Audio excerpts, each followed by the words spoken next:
Okay then, okay then, okay then. Good morning, boys and girls. I was surprised Manthy didn't stream yesterday. What is this? What is this abuse? First thing in the morning. I've got Streamlabs running around with a sword.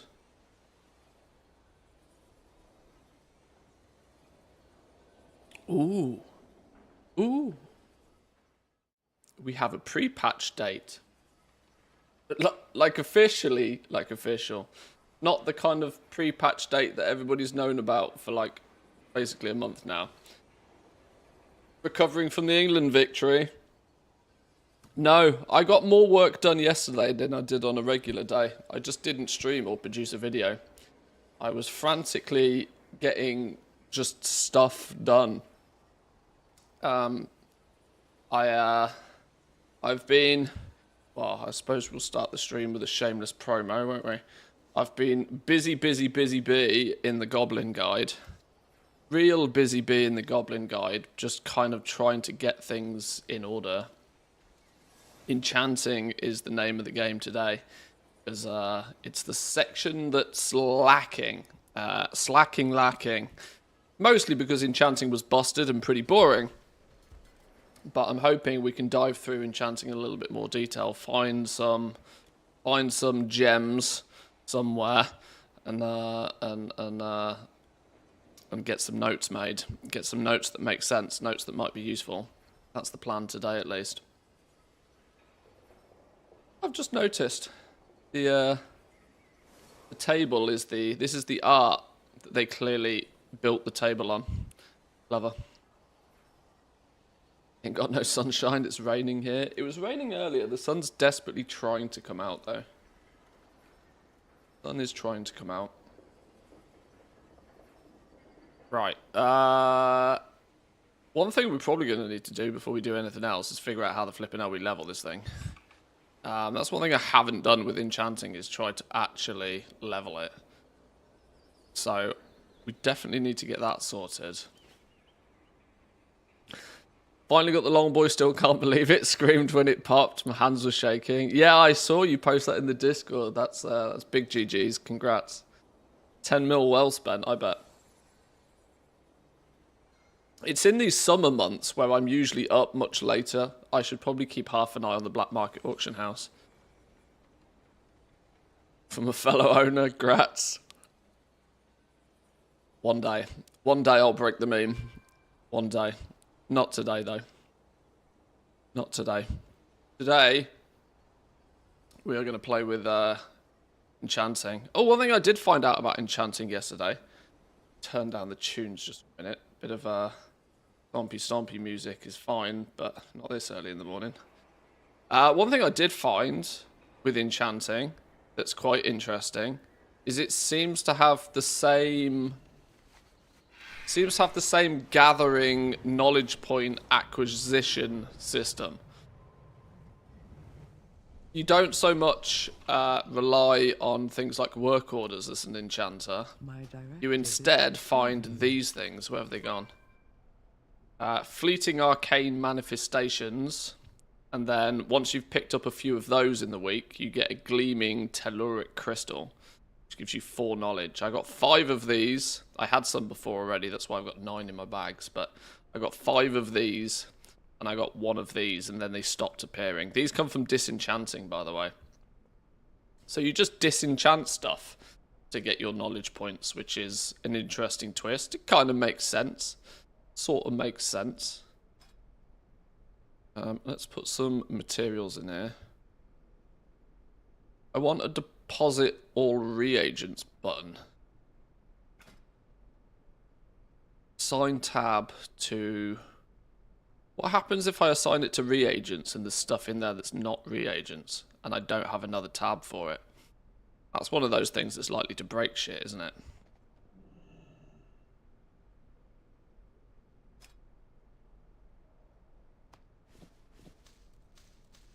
Let's put that in there all the same.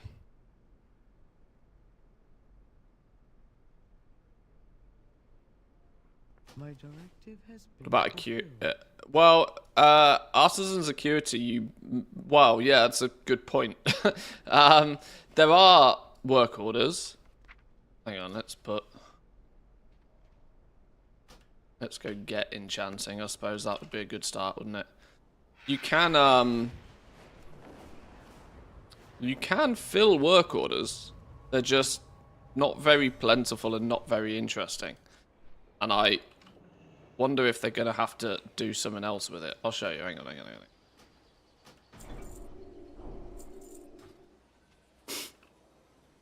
So, as it stands, your crafting orders for enchanting, patron orders, are 99 times out of 100 these gleeful glamours.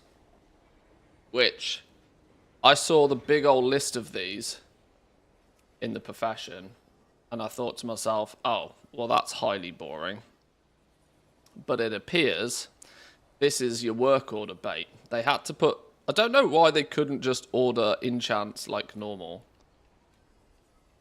But I was going to almost entirely ignore these.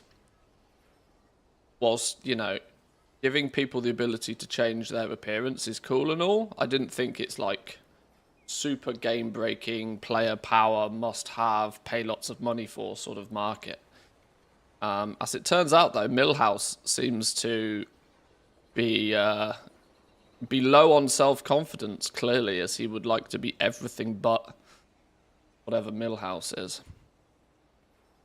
Quality 2 required all the time, providing some materials, no materials ever, actually. Yeah, there's a lot to figure out, but this could be where your artisan security comes from. If you're getting 30 artisan security every time you fill one of these things. Oh no, 15.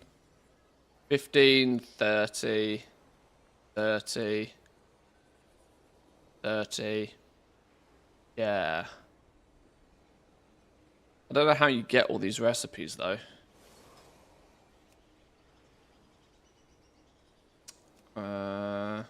Is it me or have they padded out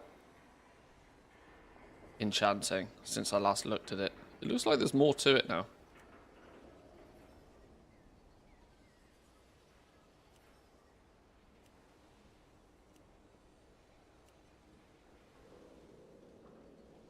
Drop from...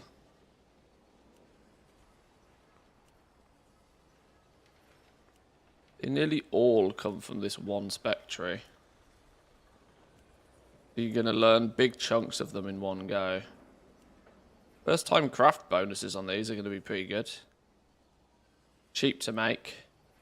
First time craft bonuses. Another bunch of knowledge, nice and quick.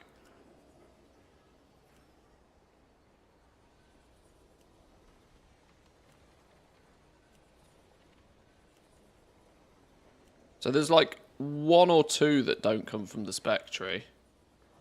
But most of them come from the spec tree.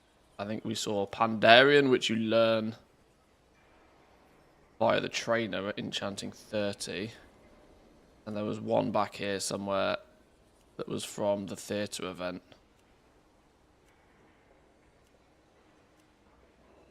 Done. Oh, probably the new earthen one. Yeah, okay. We need a Manthia stream in Goblin cosplay. Oh, dear Lord. Dear Lord. Paint myself green. Green up. On green makeup, obviously. Maybe one day. Maybe one day. NPCs love the glamour work. Yeah, they do. Yeah, it's literally all they love. All they love. But we need to figure out how to level it up before we dive through it in any significant detail. So let's dive over to Test Realms. Or the 11 realm.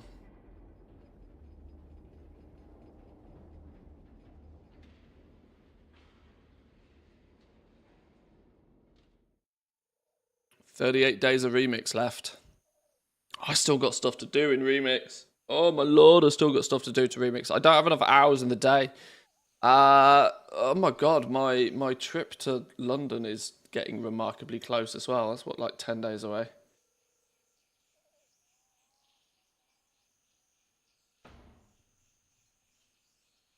I need to find an 8th day or 25th hour, whichever one.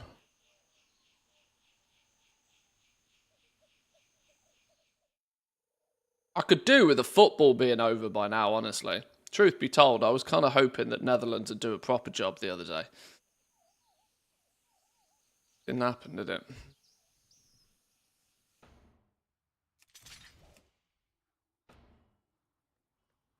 Right. Manthe chant.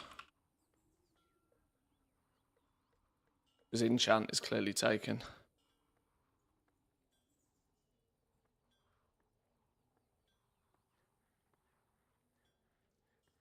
Manthe chant, that'll do.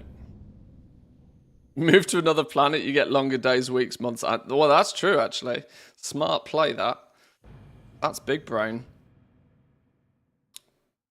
I like that idea. That is big brain. Is that your wallet? Or are you just glad to see me? Issian with a prime, thank you very much. Good morning, good morning.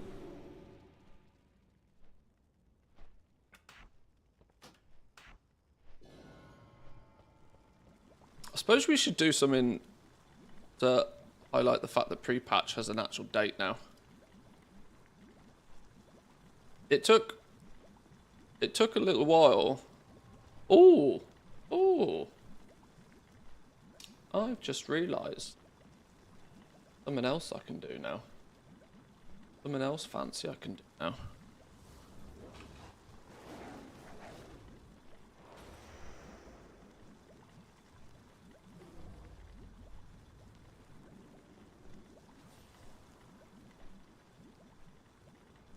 I can add that to my title now. Officially. Blizzard have actually finally recognised that I exist. Would you believe? Yesterday, I was invited to join the official World of Warcraft partner Discord. Or sorry, the content creator Discord. Same difference. Which was very cool.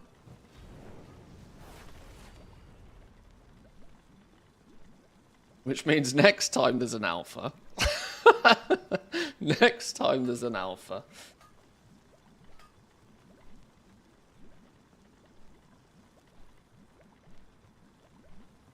Okay. 12.0 alpha. Yep. Get ready for midnight alpha. It was quite cool to say. Right, let's get this UI set up because this is grim. Options. No. Edit mode. That one. Why can't I press the save button? Right, just assume that's good. I don't think we need you all the way up here, do we? We're up there all of a sudden.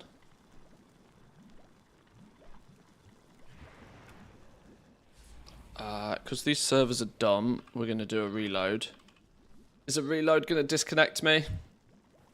Incoming disconnect in 3, 2, 1.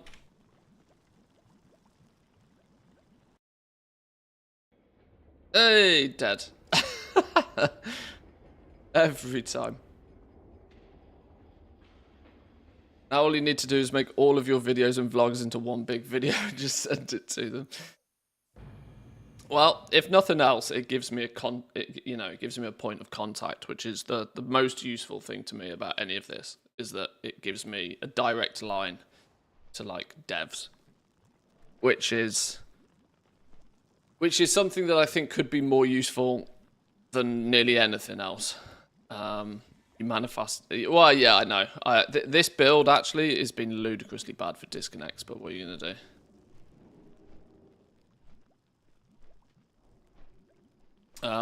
But at least it means now that if there is something major, if there's something that's seriously broken, that me just making a video or talking about it on stream isn't likely to get really anything done.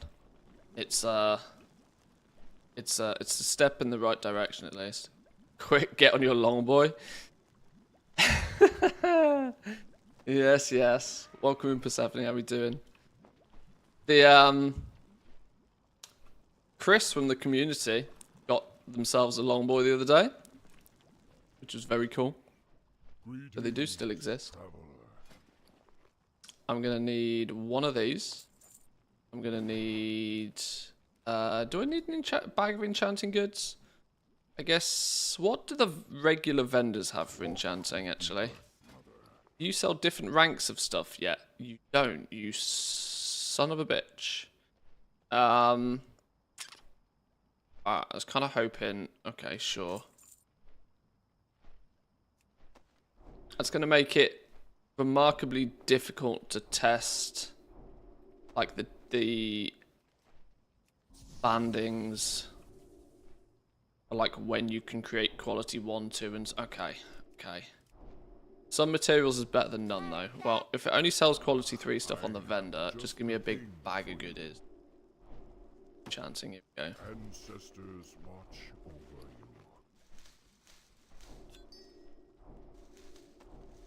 you. Dust, some shards, some crystals, and some ley line residue. Seems to be all the game indicates we need for enchanting right now. No vendor mats? No vendor mats for enchanting?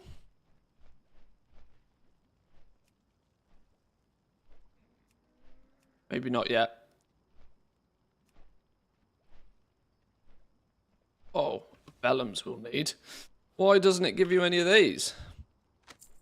Gonna need some of them. Bismuth rod, enchanting tool. How is that going to be any different to? I don't know. Let's just grab one of them in case. All right, let's go with that, shall we? Be careful out there. Let's go with that.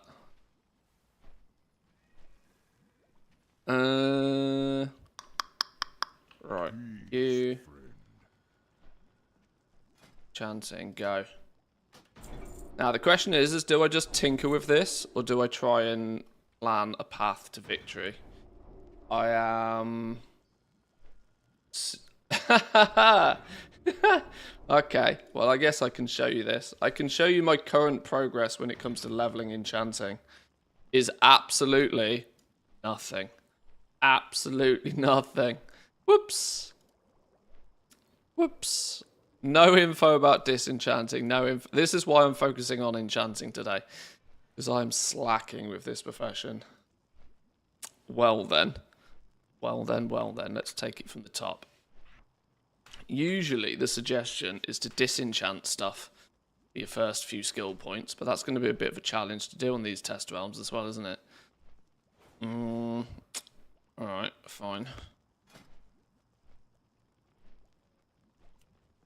Ah, that's why it gives us the bismuth rod. That's a vendor item. Surely it's going to be a vendor item. Unless blacksmiths are going to end up making these. Potentially. I've been doing fishing on the beta and Blizzard's broke my heart. I've not tested fishing yet, but a few people have said that there's some interesting stuff with fishing. Which takes me by surprise, because fishing. But, for as long as you can still get Dark Moon cards via fishing, it's going to be a thing. Do Dragonflight tools work for the new crafts and stuff? Dragonflight, you can take advantage of things like multi-craft resourcefulness, that sort of stuff. But they're going to be worth basically nothing to you. This last build that just happened, they ramped up the stats on all of the War Within tools and accessories. And it's basically meant that the amount of stats you get on your Dragonflight stuff just doesn't make any difference whatsoever. So you can kind of use them for 5 minutes, but you're going to very quickly want to replace them. Yes, the new green tools will be needed. The main difference is that one of the biggest reasons you have the tools is for the plus skill. if you look at the tools, the skill is actually Kazalgar enchanting skill, or Dragonflight enchanting skill, or Dragon Isles enchanting skill. So the skill isn't going to pass over at all, but the stats on them, the very small amount of stats that you do get on them, will get you somewhere, sure.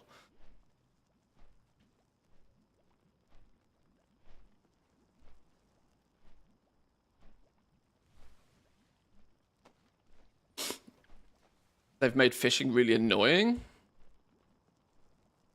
How can you make fishing annoying? Or should I rephrase that? How do you make fishing more annoying? I guess, is it some sort of bot protection system, surely? It's gotta be. It's gotta be, right? After all these years, they've got to do something to stop the bots fishing. That tool doesn't need acuity. Well, yeah. You are right there. Although this doesn't feel finished. This doesn't feel finished at all.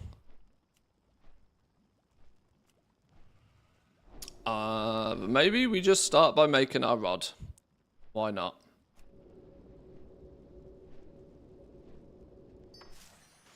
What did we get? Quality 2. Crafting speed. Of course we get crafting speed. Well, I guess it's +8 skill, isn't it? Yoink. Take it. Craft your rod. Craft your rod to get going. Craft your rod, probably disenchant a few things, probably. Alternative to having the ability to disenchant some stuff, we do a glimmering haste. What's going on here? What's going on over here? Why is my character screen? Oh, hang on. Yeah, of course, because we've got to do this, haven't we?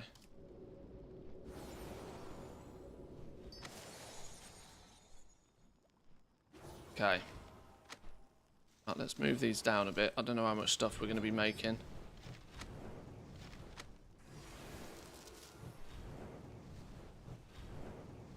Skill 1 to 10. 1 to 5. Probably 1 to 10.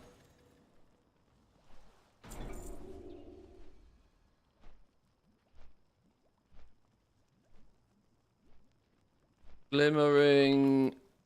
Which one did we just make? Which one did we just learn? Glimmering haste.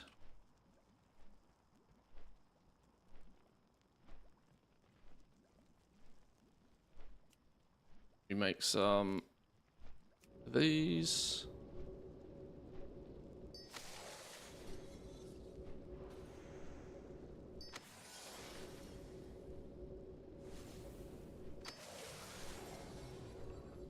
Few people have actually already pointed out that even getting storm dust can be quite challenging, since there's basically no crafted green gear that's easily mass produced in order to disenchant.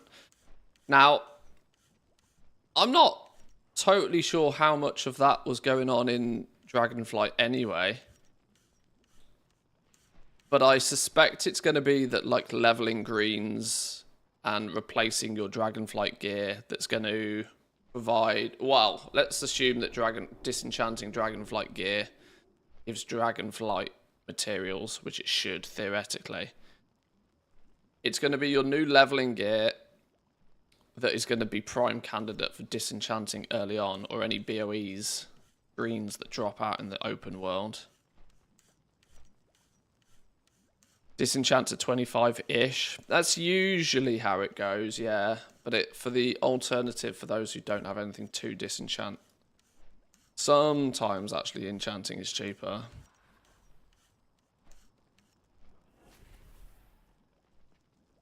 If you were Blood Elf, you would have got a rank 3 rod.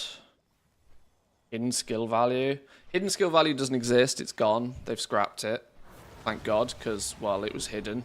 So there were still plenty of people that didn't know it existed. So, but it's good that it's gone.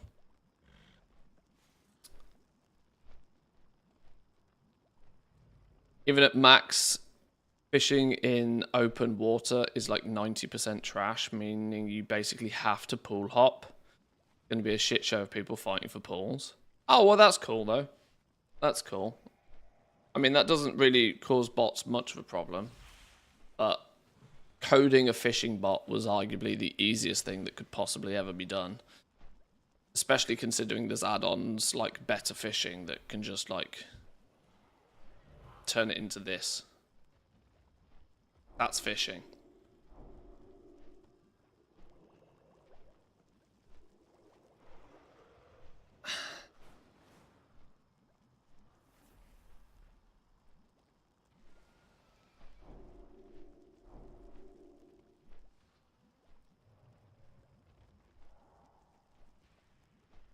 I saw the code of a fishing bot. The solution was genius and super simple. I mean, if you know, in this world, if Blizzard can code it into the game, of course somebody can code a way to automate it. It's constant game of cat and mouse with bots. What do we make? Critical strike, glimmering critical strike. Oh, hang on, they've got like funky names, haven't they? Earthen ring, glimmering critical strike. Earthen ring, glimmering critical.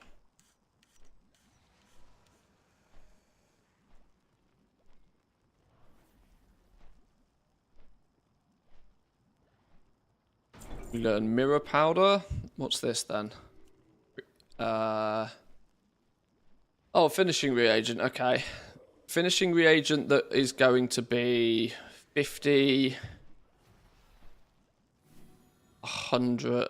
A single finishing reagent that is likely to cost way over 100 gold. This is why nobody uses finishing reagents. I really think that they need to jack up the stats that these finishing reagents give you. Because I still cannot find a single scenario where actually using any of them makes any sense. But sure, you craft it now if it's cheap enough to craft it now, but it still feels bait.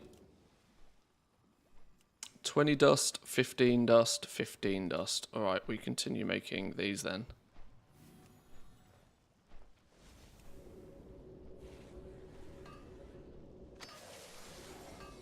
Unless these go yellow.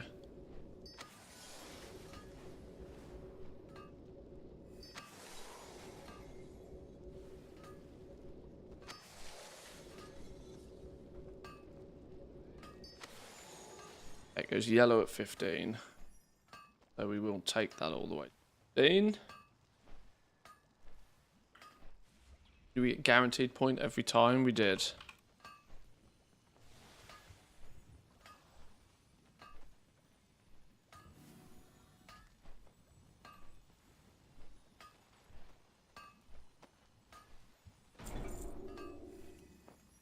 $20 dust, 20 dust, 15 dust. Okay, we weirdly go back to the one that we had at the very beginning. If we're going all the way back to the one we had at the very beginning, begs the question, why did we bother switching to doing the critical strikes? Why didn't we just continue to make these all the way? Feels odd. This doesn't feel as if it's had its balance pass on it yet. I can already tell.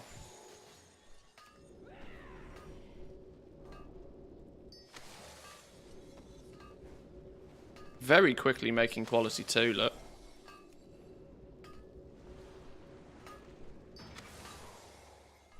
Okay, it's still guaranteeing skill points. Okay. Okay. This doesn't feel like it's had a balance pass at all. Does Enchanting still get the skill with increased drop chance on the equivalent awakened elements? Not to my recollection, no.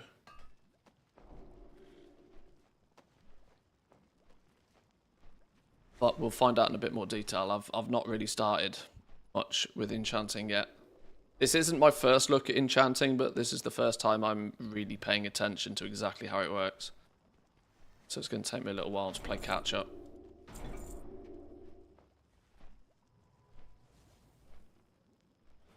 Okay, well, we just make more glimmering hastes.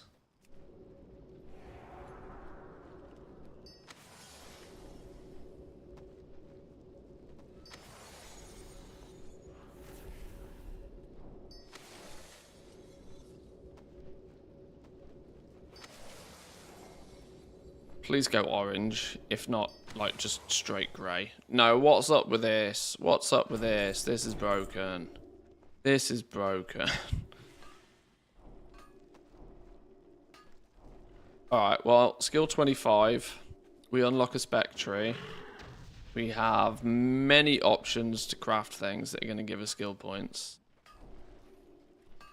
Does Blood Elf Racial still give 5 extra enchanting skill? I believe so. They haven't changed any of the racials so far. Or apart from the human one, but...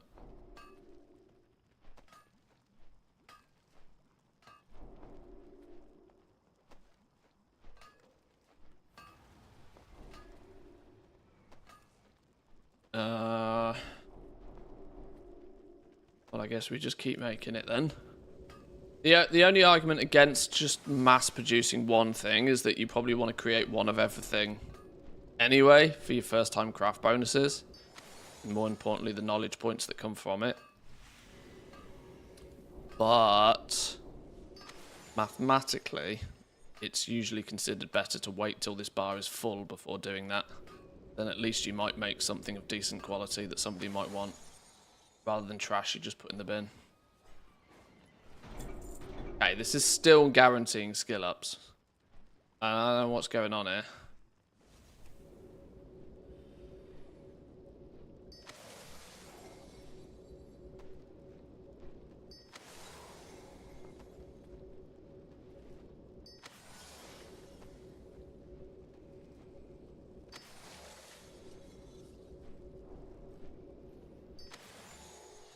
Still giving skill ups.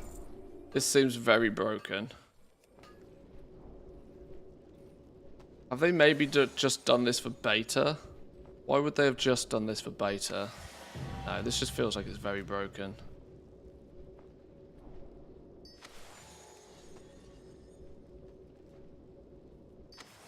This should have gone grey like months ago.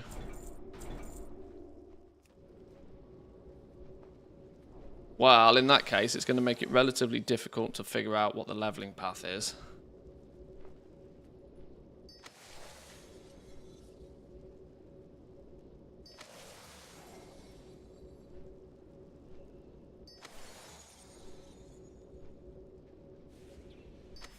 Oh, it's finally gone yellow at skill 45.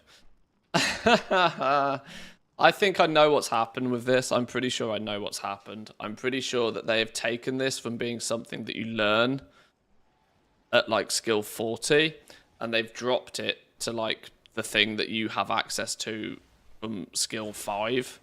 And what they haven't done is they haven't changed bandings for the skill ups on it. Is probably what's happened there.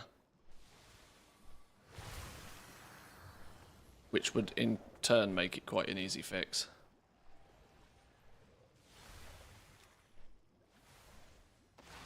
Crafting this gives skill points.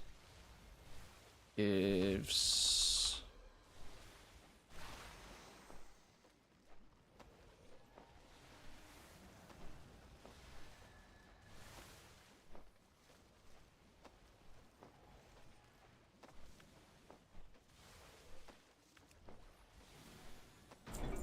Okay, yeah, it's kind of like we probably should have started with Critical Strike and then moved on to this one, then moved on to this one, then moved on to this one, but for some reason we get this recipe first.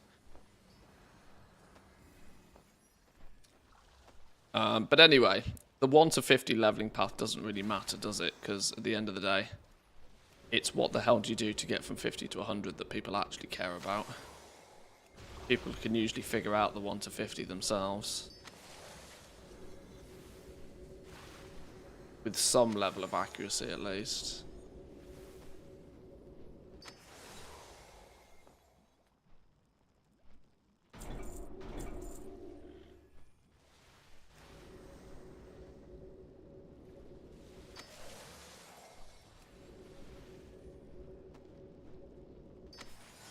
When everything's locked in will be the time to count mats needed. Yeah. That's this is why I've not, in my notes, I've not really been paying too much attention to what the materials are. I'm just trying to work out what crafts take you from like A to B to C to D. And then, you know, 2 minutes before the game goes live, we can do a head count. We can get to 55 relatively comfortably. 55 might be where we need to switch away from making these basic ring enchants. At 55, we're likely to look at either switching over to some earthen enchants, which are 4 different weapon enchants that we have access to now. Alternatively, a couple of the Rubian bracer, 1 bracer enchant, 1 cloak enchant. Granting 845 speed. That's actually pretty that's got to be pretty speedy, even by these days standards, right?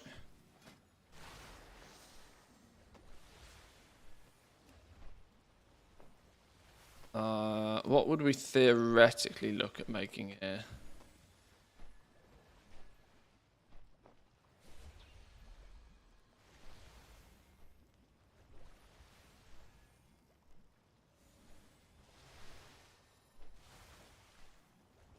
If this stays relatively cheap, this becomes a candidate for something to craft it just to disenchant it, honestly.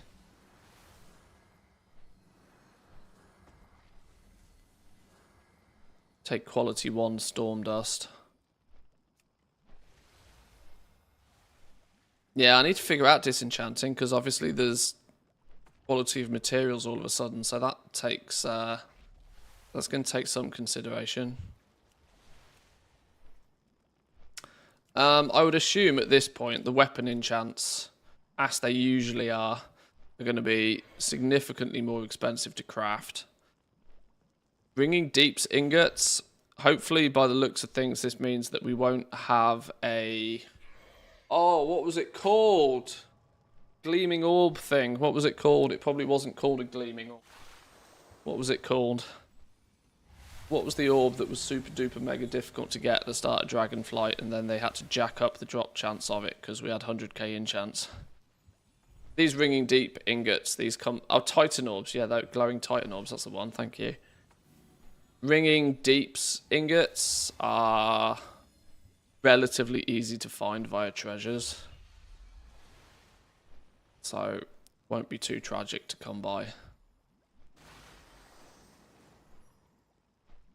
Unless, of course, there's some more big boy weapon enchants that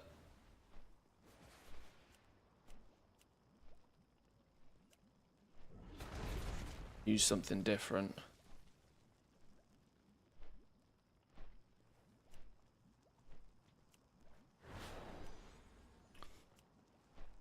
No, the materials all seem...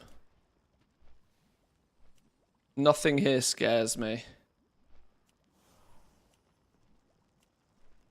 Other than I should point out that, like, the tinderboxes turn up in one zone. You have the Ringing Deep's ingots, surprise, surprise, predominantly come from one very specific zone, the Ringing Deeps. So maybe there'll be a bit of a fight for people flying around treasure hunting in one zone to get their hands on these, maybe. Or whether enough people will just passively find them. This was the thing with the glowing Titan orb. It was a low drop chance on about 5 mobs in the whole game. So people didn't accidentally really find them. You kind of had to go out of your way to farm them. These things, people will stumble across them. Hopefully they've learned their lesson with that. Not to make these too difficult to come by. Crystals are going to be the Crystals will be your bottleneck in the first couple of weeks anyway. You're not going to get that many crystals by proxy of the fact there's no flipping epics to disenchant. Where are you going to get epics in the first couple of weeks? You're going to be, if you are... I don't know how it works with if you get a piece of gear and you know how sometimes it just randomly upgrades its rarity, uncommon, or if you're very lucky, epic. I don't know if when you then disenchant those upgraded versions that they then magically start dropping like shards or crystals.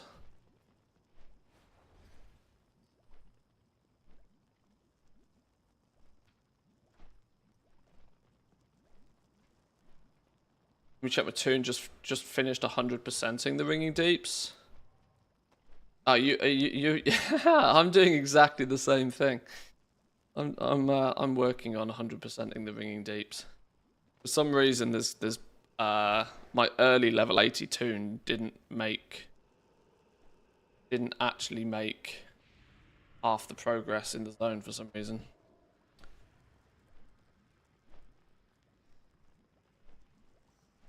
Oh, they do drop crystals. If they upgrade the epics that get free upgrades, they then drop crystals. That's handy to know. That'll be a very, very, very small trickle of crystals into the system then. But with no Mythic plus dungeons till Season 1, with Heroic dungeons even being locked off, I believe. Because Heroics are basically the same as Mythic Zeros were. So we're going to have follower dungeons and normal dungeons. Or what? No, they said something about Heroic dungeons. Maybe they said you can't queue for them. Maybe they said you can't queue for them. I can't remember what they said.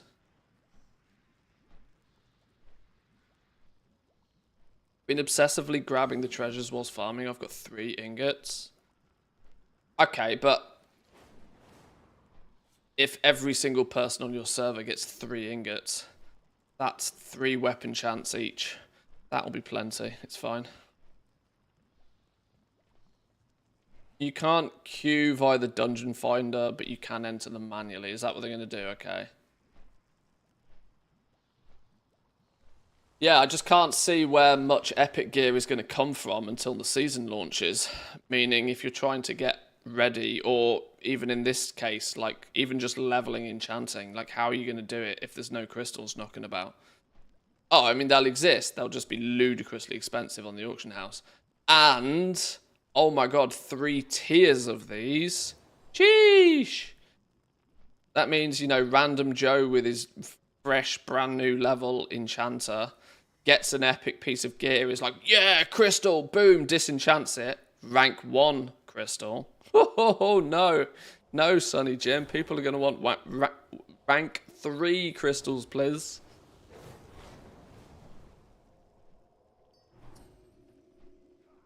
I hate the rank system on mats so much.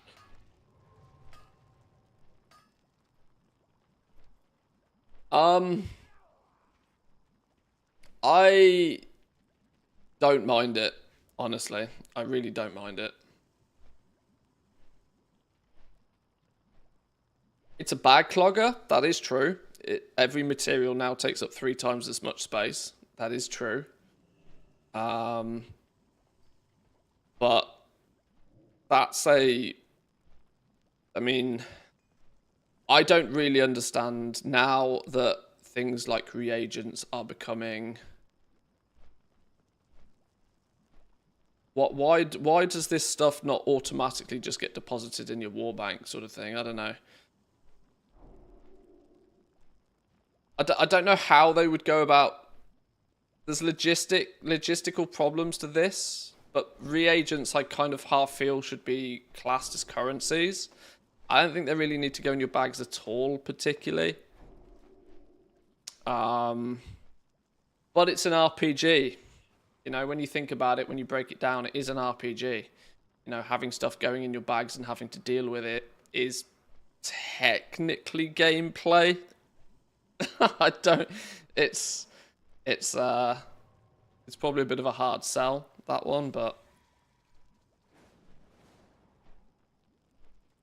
would remove the ability to sell mats, so you can't make it a currency. Well, there's no such thing as can't in a video game that's 100% man-made. You can do whatever you want. Like, they just need to code it, right? They can do whatever they want. Under the current limitations, yes, you're right. But if they were changing something to make materials a currency, then sure they could figure it out, you know. But it's not what they consider a big problem, so they're never going to.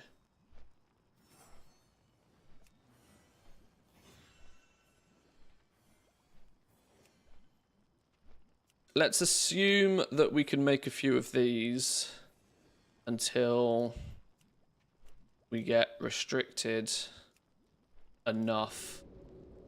Let me start one skill 55 to presumably 60. We can make some of these before they go yellow.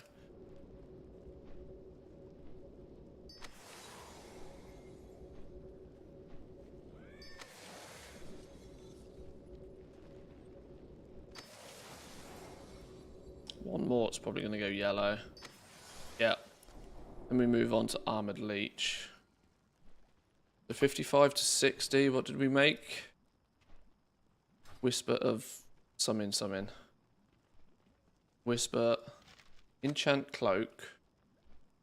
And knock my coffee over.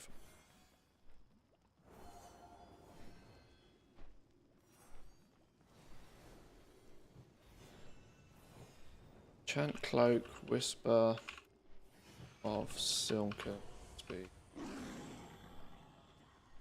Skill 60, so I'm going to assume 65. Then going to be its brother, but from the Leech family.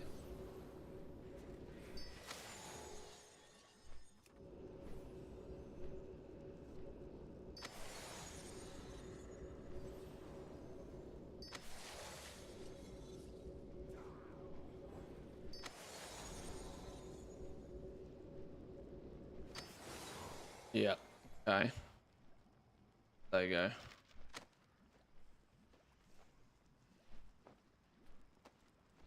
Yeah, Armored Leech.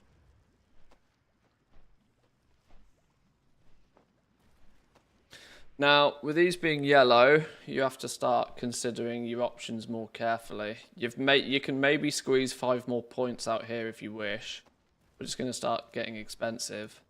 Although, it's not going to be anywhere near as expensive as crafting these things, yet these are going to guarantee skill points. And I would assume these will guarantee skill right up until 100. But they're going to be expensive. So let's try and hunt some other options down. The new crests. Adventuring in Kazalgar. That's very, very broad, isn't it? Do we assume that that's going to be... Yeah, you can't make any assumptions on that one, can you really? Go kill things, you might get it, you might not. Well, we can't really rely on that then. But if we do get them, it's skill points.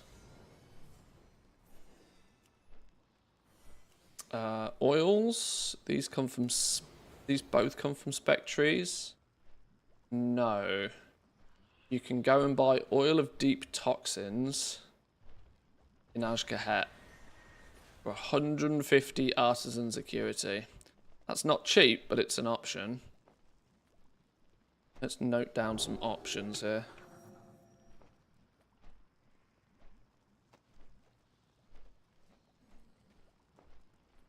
Oil of Deep Toxins.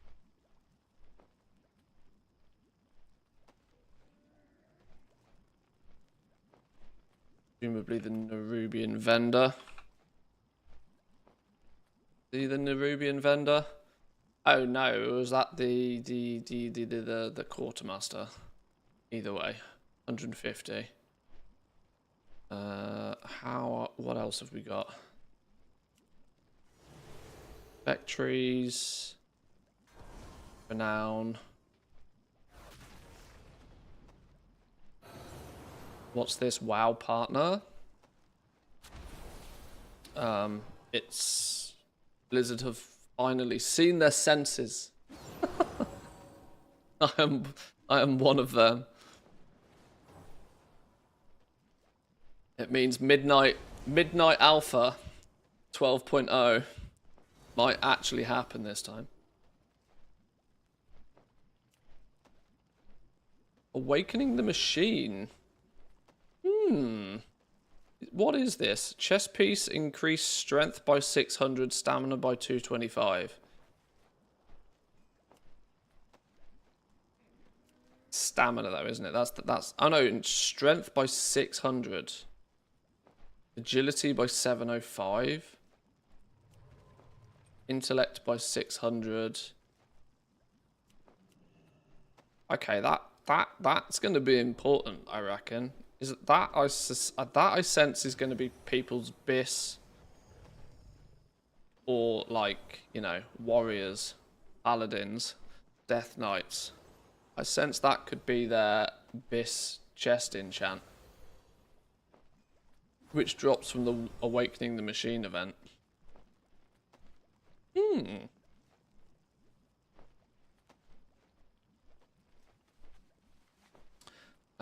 You can't make the crests till season 1 anyways.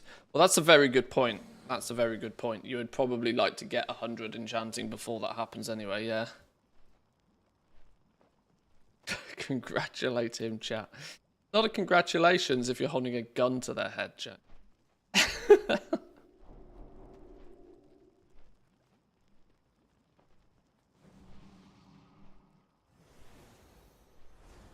All-time streamer, 24/7 confirmed.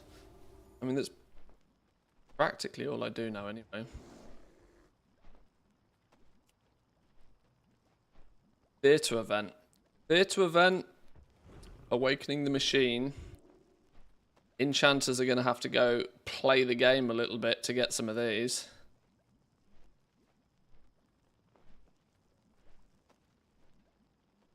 They could be valuable ones to go and get, as they'll be the ones that less people have the ability to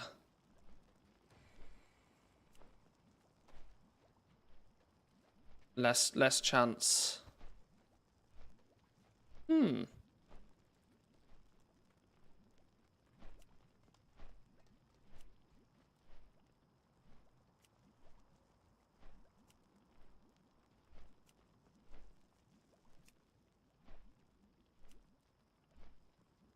Challenges cash.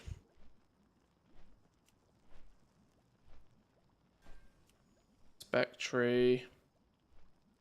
Priory of Sacred Flames. There's dungeon drop.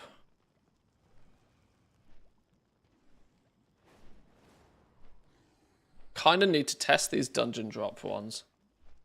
And I'm mostly interested if you can do the dungeons on like even dum level follower dungeon mode. If these enchants can, if the recipes can drop in follower dungeons as well, it makes it something that you as a crafter can actually target farm quite comfortably. Now, when you're leveling your profession, going and getting, you know, spending a little time going and target farming a recipe is not the worst situation.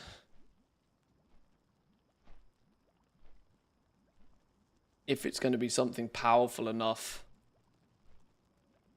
But, it's another weapon enchant, meaning it's going to be ludicrously expensive to craft. We've already got expensive weapon enchants to craft. I would point out, though, these are +3 skill points, whereas the ones we have by default are only 1 skill point. So, these are still not particularly great. Sure, they're half as many crystals, but I'd rather use 2 crystals and get 3 skill points than 1 crystal per 1 skill point. Okay?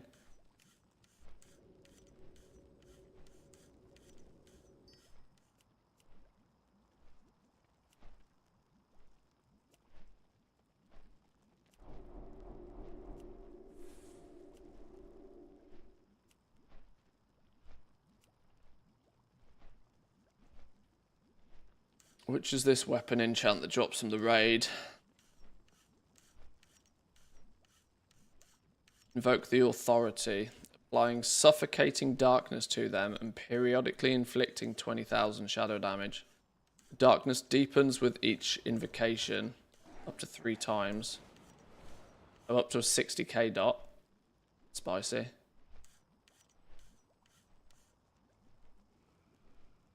Is the War Within going to be similar to Dragonflight for goal making? I will use the terminology you use and say yes, similar. But at the same time, it's also going to be very different. It's similar in terms of the fact that it uses the Dragonflight crafting system still. But that's about where the similarities end.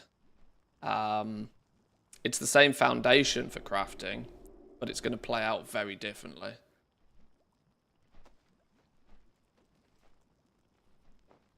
There's way less RNG, way less randomness, far more... Well, the easy thing from a crafter's perspective is what this bar says you'll craft is what you'll craft.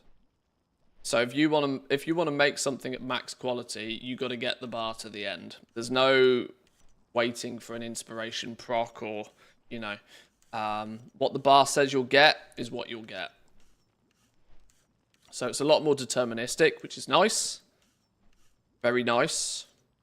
And to push the bar further when you want it to, you then have this button to concentrate. And when you concentrate, it will fill the gap for you, but at a cost. So you have a concentration cost. Top left-hand corner, you can see how much concentration you have. It slowly regenerates over time and caps out at 1,000. So if you burn it all into one craft, you might only be able to make this twice, and then you have to wait for this bar to refill. This bar takes roughly 48 hours to refill. So you got to use it sparingly. Theory.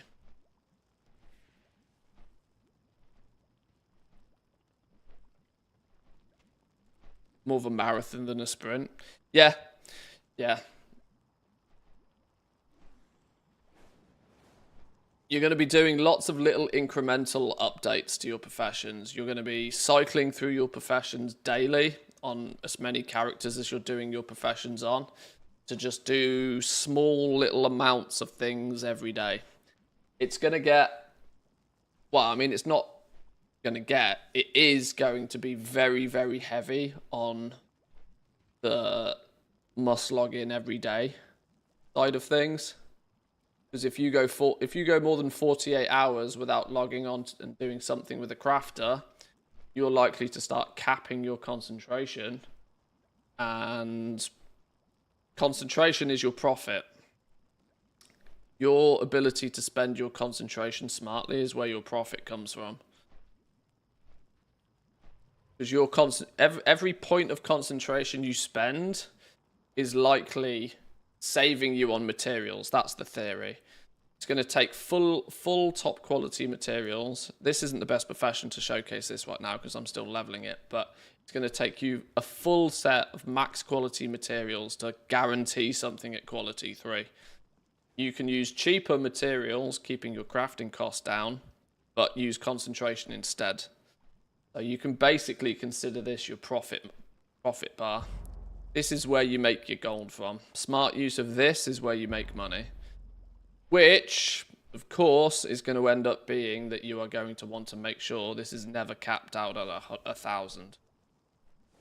But the fact it only takes 48 hours to refill, even if you burn it down and take 1 day off, and then, you know, come back 48 hours later, or any longer than that. If you take more than 1 day off, you're losing gold.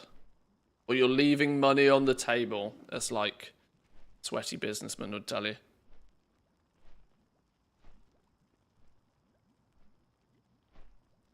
So I don't know how that's going to play out long term for players.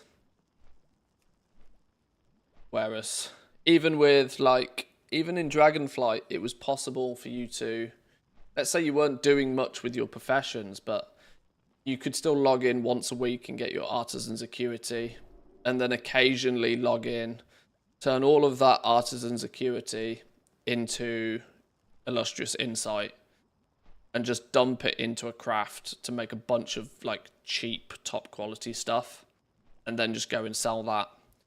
I must admit, I've always been more I've more favored bulk crafting and then slower selling, which is not which unfortunately isn't going to be the case in the War Within. You're going to be micromanaging your professions like constantly. This is why the concept of alt armies in practice sounds like a good idea. But like, oh, well, the more concentration I have across more characters, the more gold I make, right? Yeah. But the level of micromanagement that's going to need to go into this is going to be painful for some players eventually. Unless you just try and do the same thing on 20 different characters, and so you can kind of like, you don't have to think. You just log on to one character, craft something very quickly, send it to a bank character, log out. You could go that way, but then you're putting all your eggs in one basket for the most part. Which means if the price of that one thing tanks, or you inevitably tank the market because you're oversupplying it, yeah.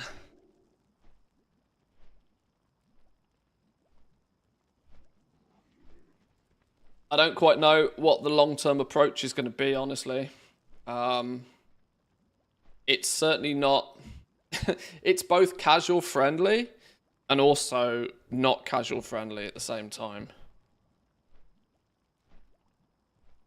The theory is, though, you should make a lot of gold off it if you're consistent with it. Consistency is going to pay off more than anything else. You consistently log in every day and you keep control of your concentration levels and use it smartly, you will have a handful of things to sell every day, and you should be able to turn quite a profit from those things that you sell. And the way you scale up your operation is by just adding more characters to the list. More characters that can log in and make a small amount of things every day.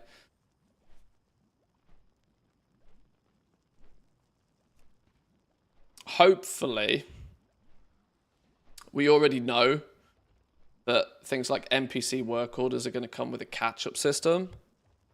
So there's less emphasis on those crafters going out and doing anything, which is also kind of against the style of professions I prefer. Legion was one of my favorite expansions for goal making. One of my favorite expansions, full stop, but one of my favorite expansions for goal making, because you actually had like quests. You felt like your professions, you felt like you were going on a journey. Dragonflight, there wasn't much of a journey. So much so that you were super duper mega incentivized to stand in Valdrakken and scream and shout all day. That will still exist.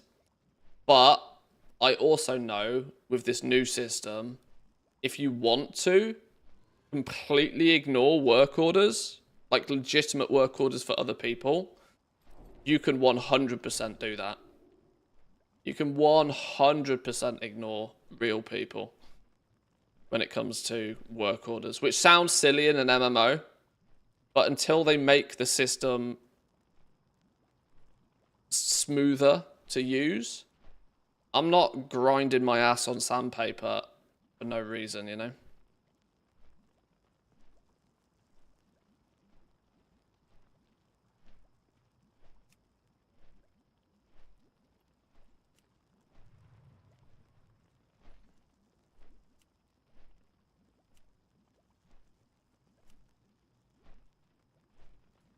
World creatures. Random world drops again. Tree trunk. Severed thread packs. Enchanting. I know I've just said that you're mostly going to be able to sit in a city. Enchanting definitely has a lot of recipes that are going to require you to go out and get them, though. Seemingly, if you want to complete your list, there's going to be a lot of, right, you just need to go get this.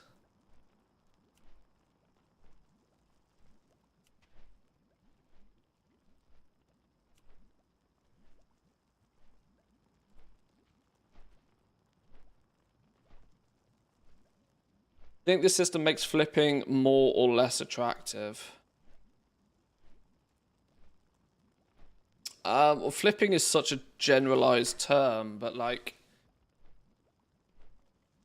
flipping is kind of, see, I've always thought flipping as a way of making gold in this game is kind of like, it's kind of like those fake internet money-making gurus who will sell you on the idea of passive income. Like, flipping has, like, it has basically no barrier to entry, but also has the potential to make you disgusting amounts of gold if you're good at it and consistent with it.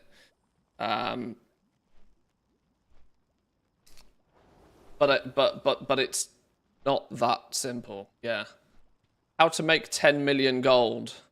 You know, step 1, level a bunch of characters. Step 2, get some starting gold on 50 different realms. Step 3, buy lots of WoW tokens. You know, it's it's a bit of a, it's difficult. It's difficult. Yes, of course you just buy cheap shit and sell it for more. It's easy, right? I don't think it's going to make flipping any more attractive. In fact, I think it's going to make flipping less attractive. And it's because I think most people will be able to use their professions as a bit of a, like, UBI system, like a bit of a universal basic income type system, right? Because anybody can level up their profession slowly. Okay, let me explain this by how Dragonflight did it wrong. One of the problems that we had in Dragonflight was people would spend a lot of time, a lot of effort, leveling their professions to max, getting a bunch of knowledge points, doing all their weekly shit, and they would do this in the hope of that there's a big pot of gold at the end of the rainbows. The problem with Dragonflight is there wasn't always a big pot of gold at the end of the rainbow, because everything was so tight mathematically, and there was no restrictions on anybody being able to make anything, meaning that, you know, margins got squeezed and squeezed and squeezed until it was practically you were making single-digit margins on things, and you just had to super hyper-focus on getting your materials at the right price and this sort of stuff. So there wasn't that pot of gold at the end of the journey in Dragonflight, even though it was a long-ass journey. Not for most players, anyway. In the War Within, there will always be a little bit of gold that you can extract from this system. It's not going to be huge amounts, but a character that keeps up with their profession should be able to log in every day or every other day and make a small amount of things that will sell for more on the auction house than what he had to pay to make them. Almost without question, because every single craft or every single profession basically a cooldown now. So if I choose to make, if I come in and if I'm an enchanter and I come in and I choose to make Authority of Storms, and I choose to make a bunch of these, use all of my concentration to make them as cheaply as possible, I make a bunch of these and then take them to the auction house and sell them. Somebody else could come in and do the exact same thing with Oath-Sworn Strength. They could come in and they could choose to, instead of making this, make this instead, do the same thing. They could make a handful of these cheaply and go put them on the auction house. But those two players are not going to be able to compete with each other because they're in their own markets. Because if you choose to come in and burn all of your concentration on one craft to make a bunch of these cheap, you then can't make these cheap, and you can't make these cheap. You can only, you know, you can only choose to make things cheap as far as your concentration goes. So there's this hard cap to the amount of cheap stuff you can make. But that cheap stuff you make every day is the stuff you'll find easy to sell, and is where you'll make a small amount of gold every day from every profession you have access to. You can still play the hardcore seasoned craft everything at max quality game, but you are going to be fighting on small margins because guaranteeing stuff at top quality is going to require top quality materials to do it. So it's like there'll be two prices for everything. There'll be the price of making it guaranteed, which will be the higher price because it will use higher quality materials. And then there'll be the price of you making it with lesser quality materials, keeping the price down, but limiting the amount of them that you can make. So there'll always be there'll be kind of like, there'll be the market rate for something, which will be very close to its crafting cost. And then there'll be a few of them that turn up occasionally that will quickly get sold, probably get bought out by those seasoned goblins that are just trying to maintain that crafting price. There'll be a lot of justification for sitting at the auction house again. Let me put it that way. Because there'll be like a going rate for things, and there'll be periodic listings of them coming in that are cheaper. And that seasoned goblin will be able to go, right, well, I will buy your cheaper one because there's still room for me to flip it, right? So you could think of it 3-stage, right? And this is how I suggest people deal with this. So if you have blind. Oof. You have how do we phrase this? So you have, let's say something costs 1,000 gold. Craft. Something costs 1,000 gold using quality 3 materials, which is the cost to like guarantee this thing. This is a Q3 item. It takes quality 3 materials. It's going to cost you 1,000 gold. You could craft it using Q2 materials for like 750 gold. Plus concentration. So there's then a difference between these, right? These can be produced in like an unlimited quantity by anybody that's skilled enough to do it. But there will be some that will hit the market frequently at a price between 750 and 1,000, between these two prices. So somebody that comes in and uses their concentration could actually then make let's say they make 5 of them a day at this cheaper rate. But any of you that have sold anything on the region-wide auction house will understand that you can sell 5 of anything like instantly. The market rate for the item might float between like 1,100 and like 950. This is kind of what the market price will be for these items, because that's very close to its guaranteed price. But of course, these cheaper ones coming in periodically, as and when people choose to use their concentration to make them, seasoned goblins will buy them up and try and keep the market floating at this sort of price. And then on reset day,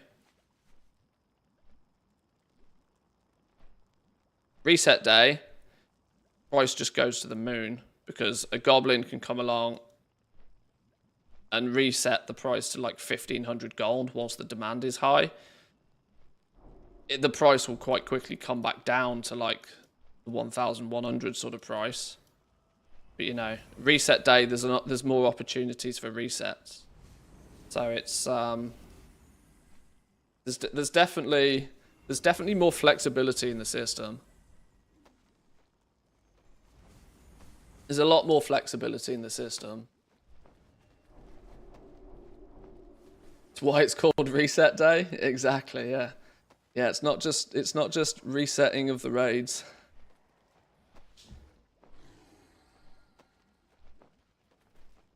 Roughly 48 hours for this bar to go from 0 to 1,000.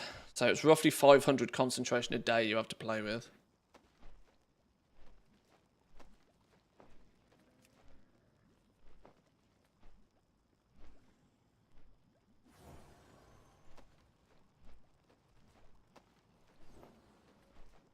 Keep in mind sparks and such won't be active for 10 days. True. True. But there's not enough knowledge points available to most crafters to even start guaranteeing things at quality 3 in most cases in that 10 days. Season 1 is going to be wild, you know. Quality 3 materials and reagents are not going to be cheap. Because in most cases, they physically won't exist unless somebody has used some concentration on them. This is what I've spoken about this a few times. I think that they're forcibly making it so that players are going to have to accept that quality 2 is fine to use. You know, yeah, sure, quality 3 will be available, but fuck me, they'll be expensive. And the reality is if you want to pay that premium, you go ahead. But you'll save a lot of gold if you don't do any crafting and you just use the auction house to buy all of your commodities and all of your potions and flasks and all of that sort of stuff. You're gonna have to get used to buying quality 2 stuff unless you are willing to spend a major premium. Best of the best. Best of the best is not going to be cheap. Definitely not in season 1. It'll self-correct itself in season 2. But season 1 is going to be expensive if you want best quality everything. And I think it might bring some tears when we have some very, very expensive, you know, top quality potions, flasks and that sort of stuff. You do all the crafting on level 70s or do you need to be 80? You can do pretty much everything on level 70. You will absolutely want a level 80 as fast as possible though. Because getting a level 80 once unlocks adventure mode. And adventure mode will then allow your level 70s access to all of the quartermasters. It will allow those level 70s to compete in world quests and to be able to do some of the zonal events. So you're absolutely going to want a level 80 character ASAP. But you don't need all of your crafters level 80, no. But, as has been mentioned, there's a lot of stuff, in many cases, that you actually have to go out into the game and get. So, you're not going to be able to completely camp the capital city on your alts. Because you might find that you're missing a lot of recipes that you might want in doing that.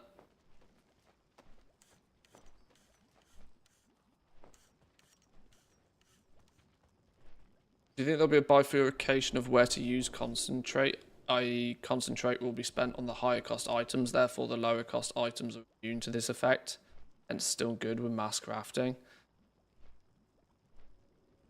One thing I did notice is that as you become a more seasoned crafter, as you improve your skill, as you gain more knowledge points, as you get access to better tools, as you start to push the limits of your profession, your best use case scenario for concentration naturally flows to the higher, more expensive stuff, which will leave the market open for the lesser desired things, right? So you are probably going to focus your concentration on the biggest and best thing that you can make. That will be the best use for you to use your concentration on. But that means somebody that's newer to their profession might not have the same ability to use that concentration on that item in the same way that you can. meaning that their best case use for concentration will be a lower rank craft, which will spread things out. This is a very clever way of spreading out what everybody crafts. Kind of the goal of this, I think, was to make it so that you can't have mega goblins. You can't have people that just sit there and they craft 500 of everything and they flood the auction house with 500 of everything. No, you are going to forcibly, due to this bar, have to choose where you specialize. And where you have specialized is where you will spend your concentration. Somebody else will spend their concentration somewhere else.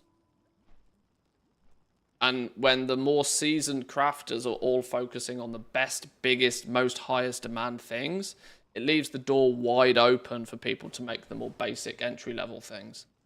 Sure, the best enchanters on your realm are probably going to focus very aggressively on the big dick weapon enchants.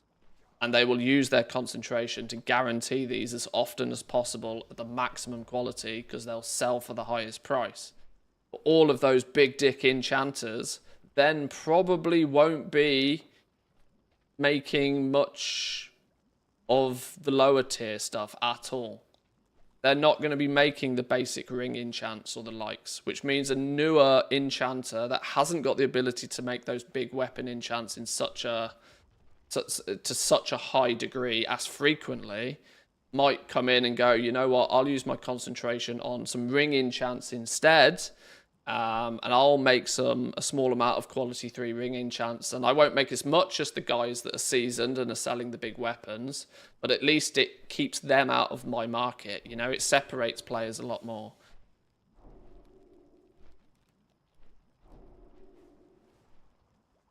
Yeah, you got some people making the big dick enchants, and then you've got the little dicks. Yeah, that's what it is. Yeah.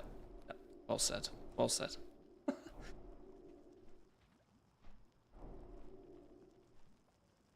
I feel like it's only going to apply to season 1. After that, there's going to be a huge number of crafters with many alts. Unless they add new skill points requirement, it's just going to be flooded.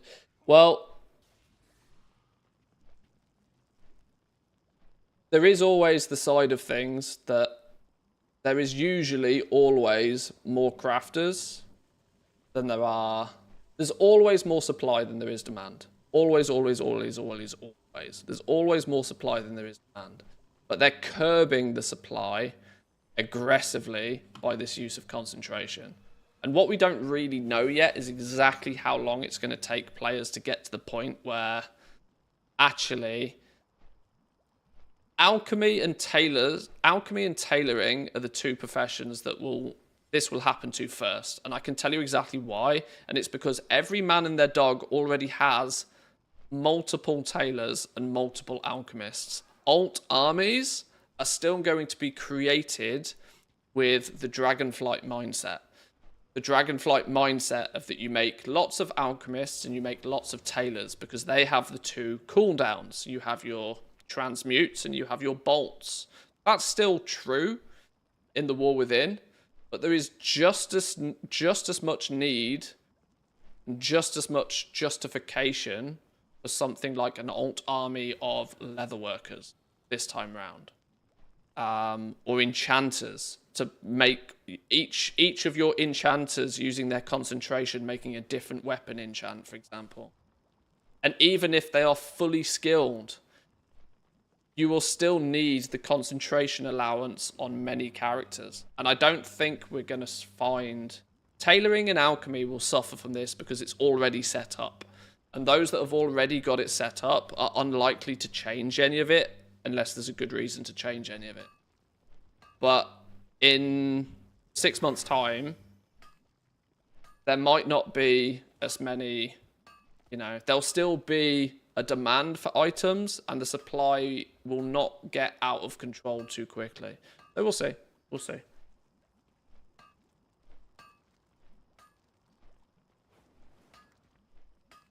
You go to university to learn the fundamentals of capitalism. I just watch Mantheus. We're not the same. The economy in this game can teach you a lot. It definitely can. Crafting gear at rank 5 is going to be expensive. Yeah. Yeah. Absolutely. When you get a shopping list of materials for a work order, and your crafter, who you've already spoke to, says you need to provide quality 3 materials, you go to the auction house to check the price of what those quality 3 materials are going to be. You might go back to that crafter and say, "Can I provide you quality 2 materials?" They're going to say no, and you're going to cry, and it's going to be a bad day in the office. Random wife has appeared. Please hold.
Alrighty.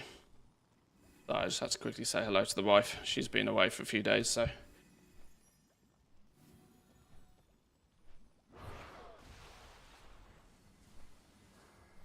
Any direct sellable point to being an engineer? Well, the mount components have been a hot topic of discussion over the last week or so.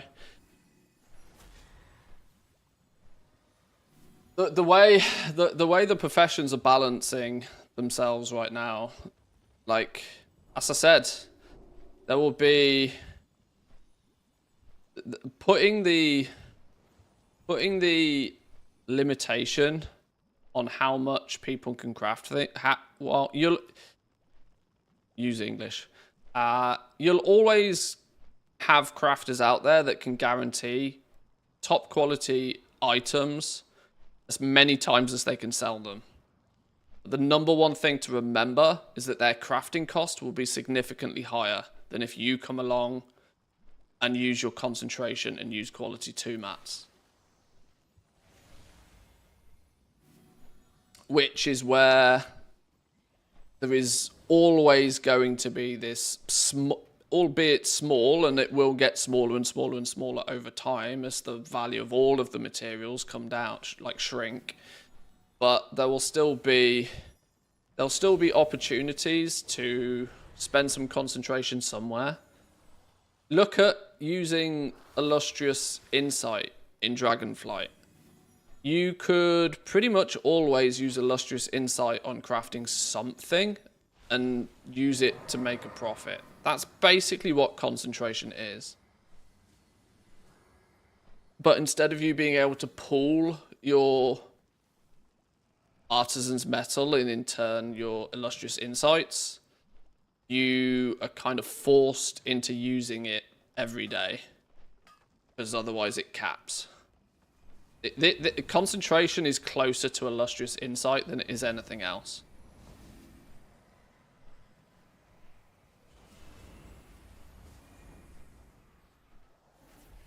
Anyway, we've gone quite off topic anyway. I wanted to figure out how we get this to 100. And as it stands at the moment, the approach of getting this to 100 is tricky business unless you're willing to dump thousands of gold into making weapon enchants. I wonder at what point these start going orange or even grey. Let's grab some ringing deeps ingots. We're gonna do some of those. Welcome, friend. Why have they made them 10 gold apiece? Be good. Might need more than that, but let's see. What? Now what are we missing? Oh, we're out of storm dust. Time is money, friend. Well, that's interesting. That means we've burnt through nearly 1,000 storm dust already. Keep it real.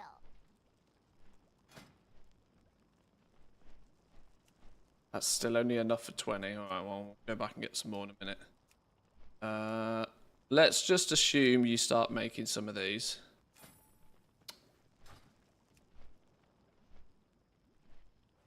Although, in relative cost terms, you would probably make these until they stop giving you. Until these go green, I would imagine. Can we push these all the way to 70?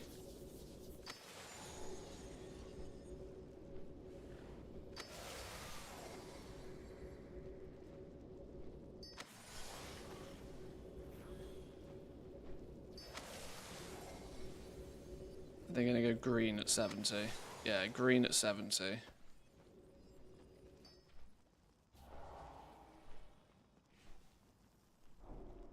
$60 to 70 on those. How many did I make? I made 10. Did I get guaranteed skill point every time, even though they were yellow? Wow. I lucked out. His turn.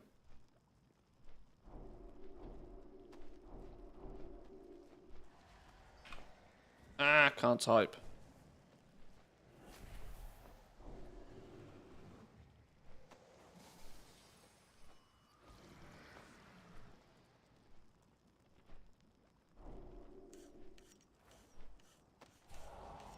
Right, skill 70 plus. 70 plus, we're now looking at the weapon enchants. These have gone yellow even at 70. Wow, okay. That means at skill 70, you are going out shopping. Feels.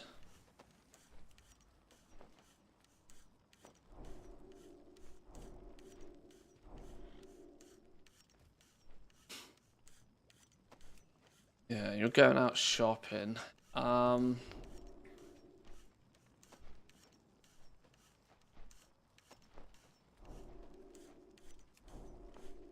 Doesn't help me now though. Just realised it doesn't help me now. Ah, they've put all the recipes on here, have they? Okay. Or well, they've put some here. Sure. What are we actually gonna want to go get our hands on? Breasts, yet you can't spam craft them, so they're not really that advisable for a leveling situation. Plus, they're not going to be ready till the start of season 1. You can spec into weapons. That's renown. Going to take 150 artisans. Purity. There's a good chance that some of these will just be on the auction house at a reasonable price pretty quickly. What was the one I got last night? Got a random drop last night. And what was that?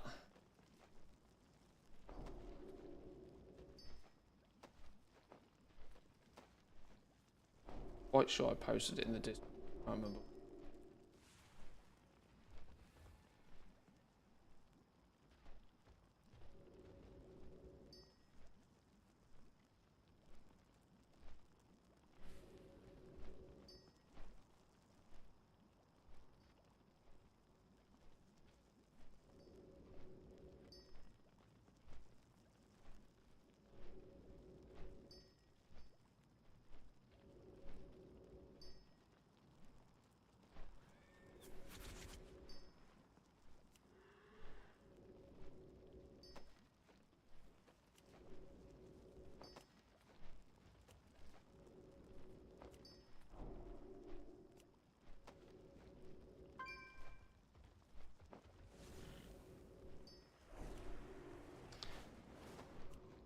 Yeah, I hate to say it, but I suggest at this point people turn to the auction house to look for a recipe to pick up.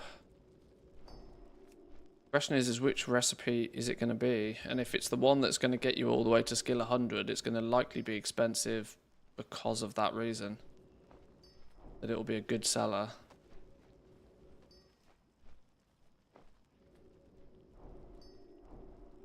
Gain 980 avoidance. Wow.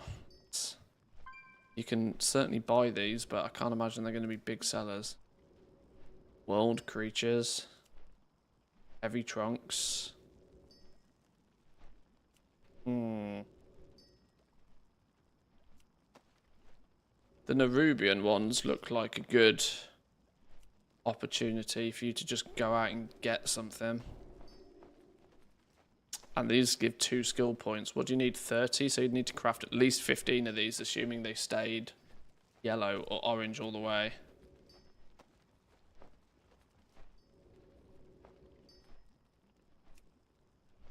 Authority of the Deeps. Which one's this?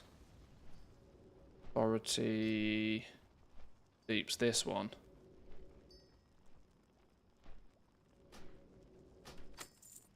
You're not going to get this because this is the raid one.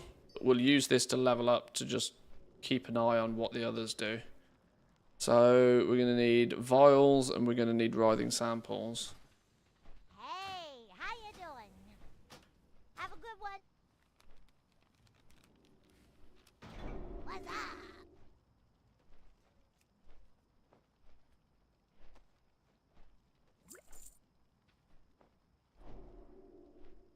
How many do we need?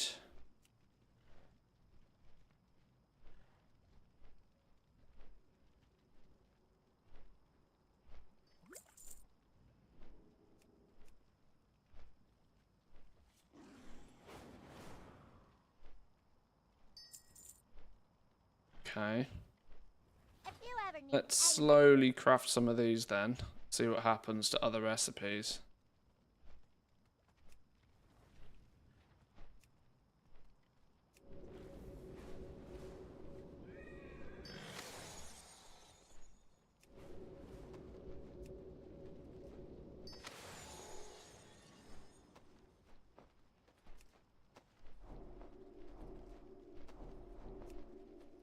Anything significantly changed at 75?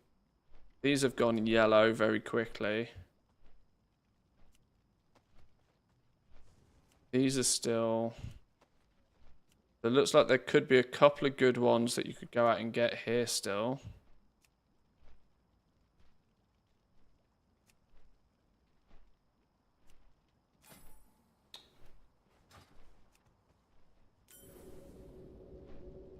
See what happens when we get past 80. Whoa, hang on, that gave me 4 skill points. These have now gone green at 80. So you're going to tap out crafting those even if you try. Okay, these ones are still guaranteeing skill points.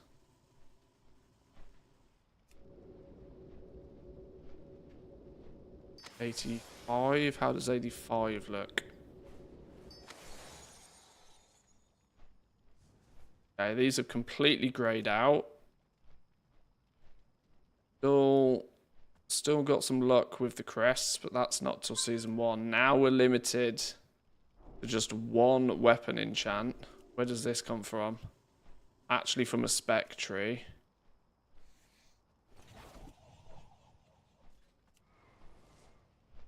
Spec trees. Authority of Radiance. If this is a dungeon drop that can take you to 100, this is a really prime candidate.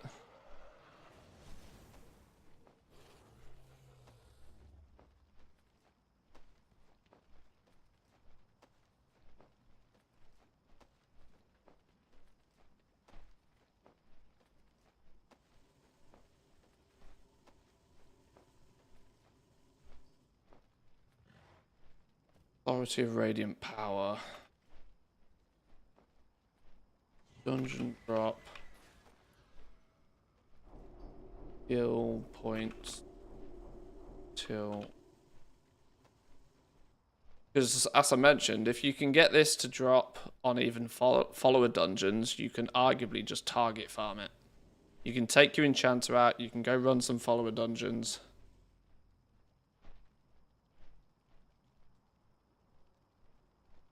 IRS Murphy. Which boss is that even? Is it...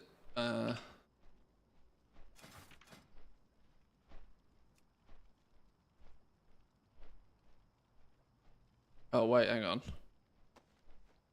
What?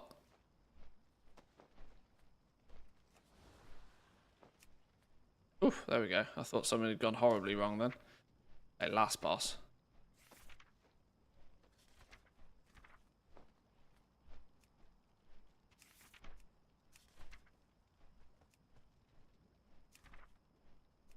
That's also interesting. Even on heroic, these are blue still. Means there's going to be practically zero crystals knocking about. I ain't got a clue where crystals are coming from.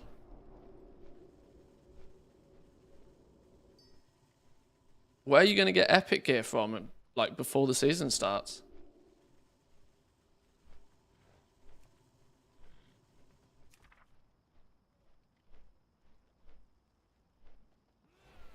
Mythic Zero? Mythic Zero doesn't exist. Mythic Zero is heroics.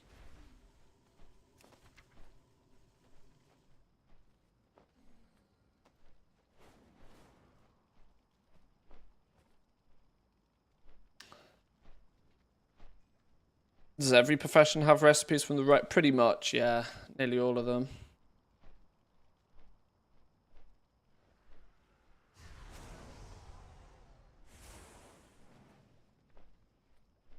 Mythic dungeons will be open. Keys won't be open until the raid does. I would double check that because I don't believe that's the case. Since 10.2's dungeon revamp to the scaling, mythic difficulty. Yeah, mythic difficulty will be unavailable until the War Within Season 1 begins. Yeah, there we go.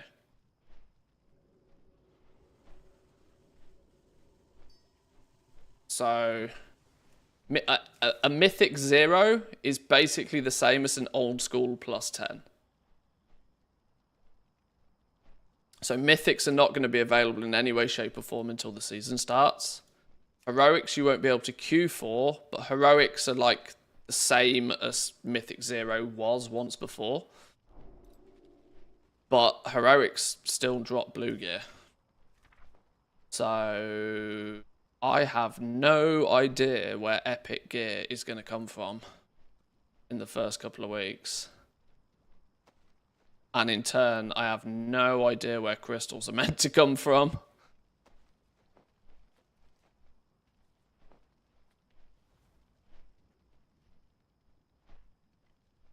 How do we get dust? World drop greens, presumably. World drop greens. You're going to be buying up world drop greens, I would imagine. Don't forget that dust even, everything has 3 qualities. So if you as an enchanter choose to specialize in disenchanting, you can choose to be better at, you know, you got to pick a direction here mostly, but if you go pure disenchanting route, you can choose to be better at disenchanting stuff, and you'll then get higher quality stuff.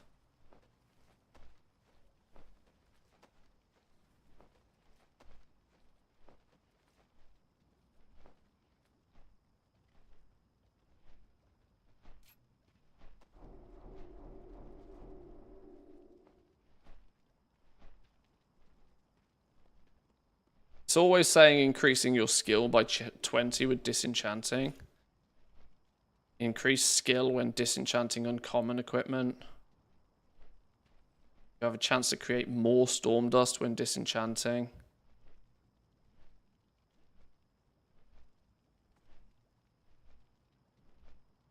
Have they changed the They changed the tooltips on this.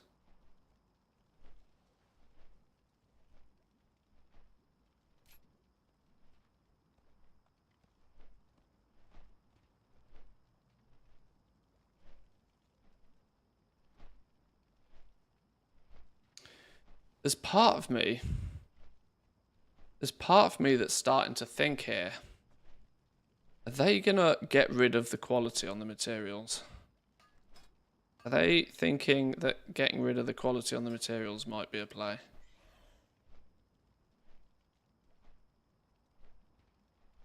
The super rares were dropping purples before season 1 of Dragonflight started. That's true.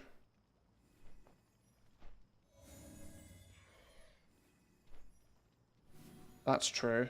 Rare farming, killing the super rares every day.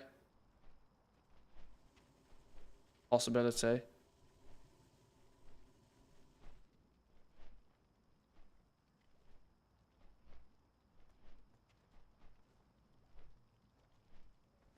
Probably upgrade the dungeon gear to epic. What, like aggressively farming? But is that not at some point going to start requesting crests off you to do it? If you can do it, if you can upgrade to epic with just flight stones.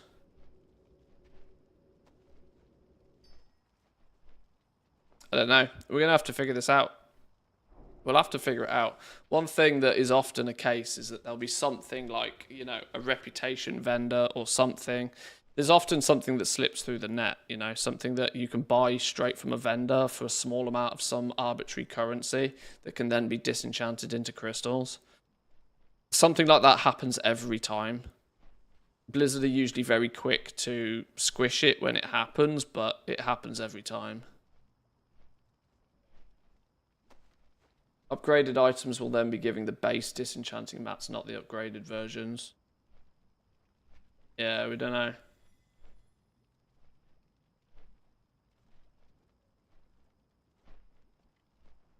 I guess we'll figure that out in a little bit more detail.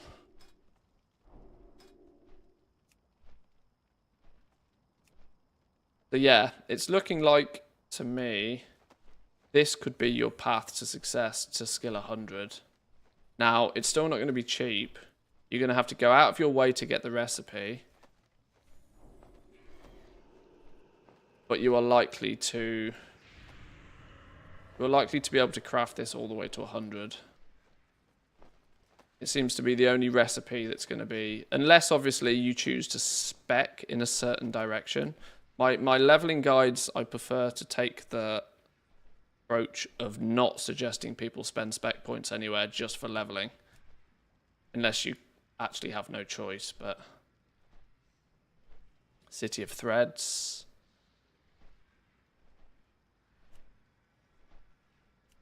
Arguably, unless the recipe is super lucrative, spending 150 of your artisan's acuity on a recipe is also...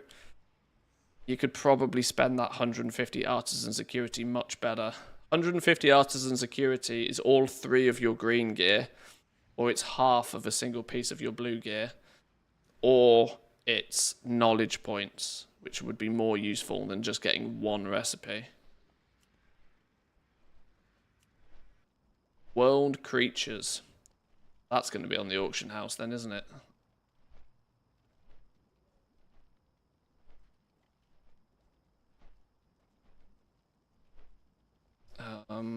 Chant of burrowing rapidly. Like probable world drop. Auction house.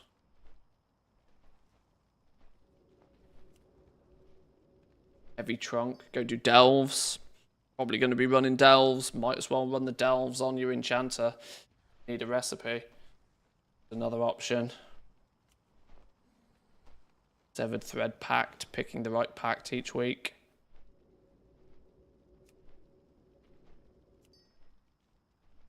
Or spectres. Okay. Yeah, you're going to be running in a dungeon. Running in a dungeon, I reckon. What was the one that said it came from Delves? That's another prime candidate. Heavy Trunk, Chant of Leeching Fangs.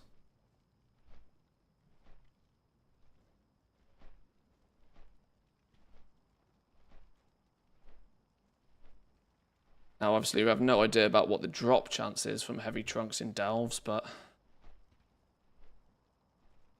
something's better than nothing. That's going to be how we get to 100 then. Something.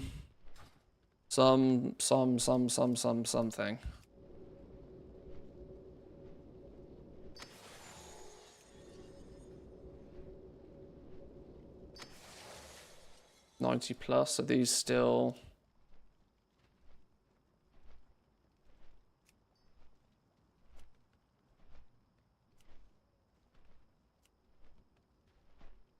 Yeah, still giving +3. All the way to 100. Oh, actually, these chants have now gone yellow. So that makes them less probable. Okay, that's pretty easy then. You're going to go get this. You're going to go run dungeons on your enchanter. You're going to go run dungeons. Or a dungeon. You're going to get this recipe and you're going to craft that to 100. That's how you do it. Either you queue for normals or you do follower dungeons if it's possible from there. If we have an afternoon with nothing to do, maybe I will test just how quick and easy it is to get that. But that's your path to success.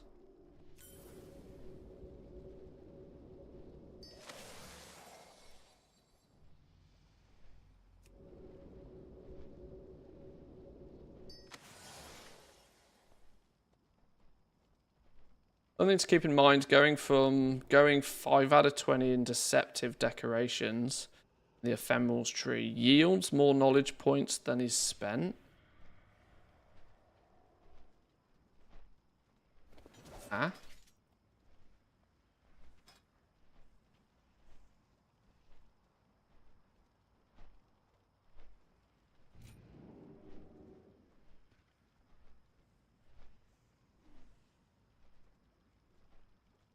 Learn to craft the base gleeful glamours of the... Oh, you mean you have to spend... So do you unlock this straight away?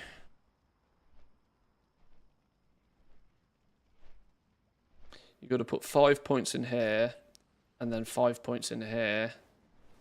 And you'll get all of the gleeful glamours of the Horde, all of the gleeful glamours of the Alliance. Are you saying that the 10 points you need to spend here, it nets you like... Okay, so you're getting 2 bonus. Okay, sure. It's +2. But if you don't... Yeah. Yeah, I see what you mean. If it's like harvesting first-time craft bonuses. Alright, well, we'll look at spec trees in a bit more detail in a second. I'm out of storm dust to complete the thing.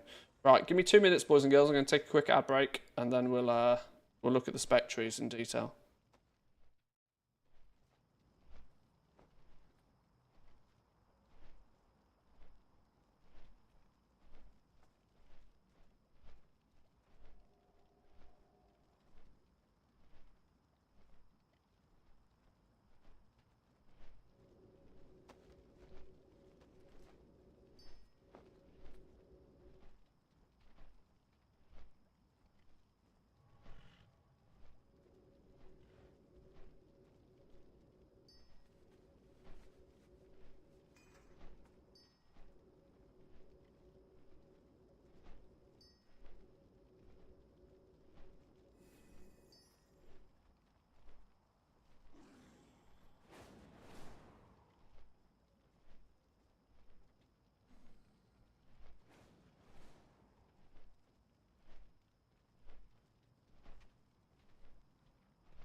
Alrighty, okay.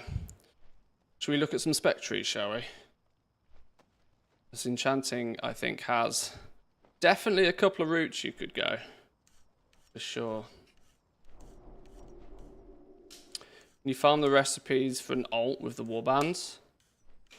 Well, I mean, yeah, I mean, in theory, you could, assuming the recipes aren't bind on pickup, yes.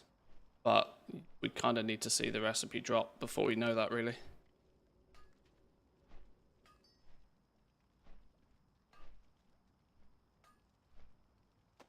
With delves, for example, you're probably going to spend a bunch of time in delves quite quickly anyway. It's the new thing. You're going to want to level Bran Bronzebeard up anyway. And of course, you can level him up on whichever character you're on. So if you need to do some delves on your crafters, it's not the end of the world. You'll still be slowly leveling Bran Bronzebeard up as well. Still an advantage.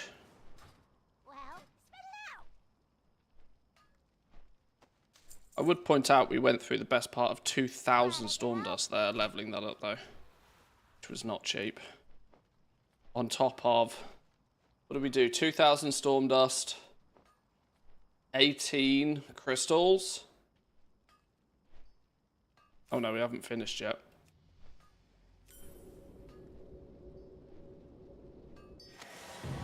$20 crystals. These numbers. 20 crystals? I'm pretty sure that's exactly how many you needed with Dragonflight.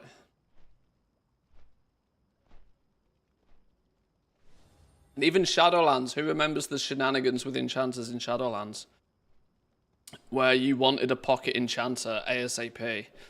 I remember at the beginning of Shadowlands, one of the biggest advantages I got was buying 20 crystals on day one. I paid 2,000 gold a piece. Why I remember this so vividly, I don't know. I spent 2,000 gold a piece and bought 20 crystals. Day one of Shadowlands launch. It cost me 40,000 gold for those 20 crystals. 2 days later, those same crystals were 40,000 gold each. So it was like, okay. As everybody realised that if they wanted to make legendaries, they were going to need an enchanter to make the intermediate materials. And the price of crystals went through the roof because of it. And because it was like, before the raid had come out, we were in the same scenario again. There was no supply of crystals. A rare turtle drop for a one-time crystal. Yeah, people were farming. People were leveling alts just to kill a turtle to get a crystal. Because if you got the crystal, it was like 40k gold. Boom. It's wild. It's because everybody did their mythic zeros and then disenchanted a bunch of gear, and then there was 6.5 days until they could do it again. So they dumped all of the crystals on the auction house day one. Probably thought that they made a packet for selling them at 2,000 gold apiece. Little did they realise that 2 days later they'd be 10 times the price.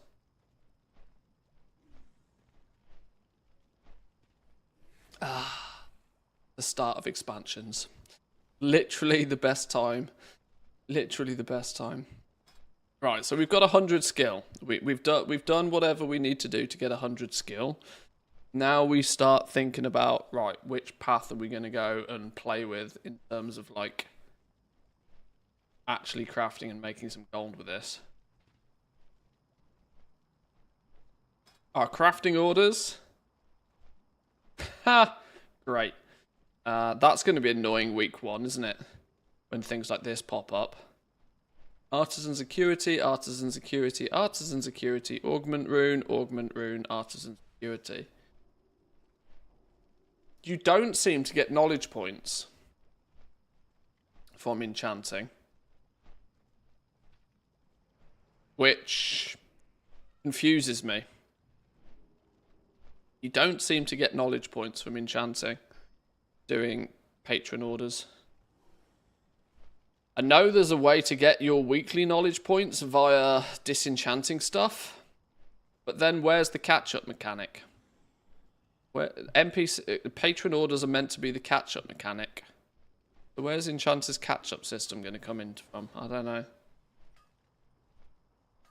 The lesson from this story is save your mats until season 1 starts.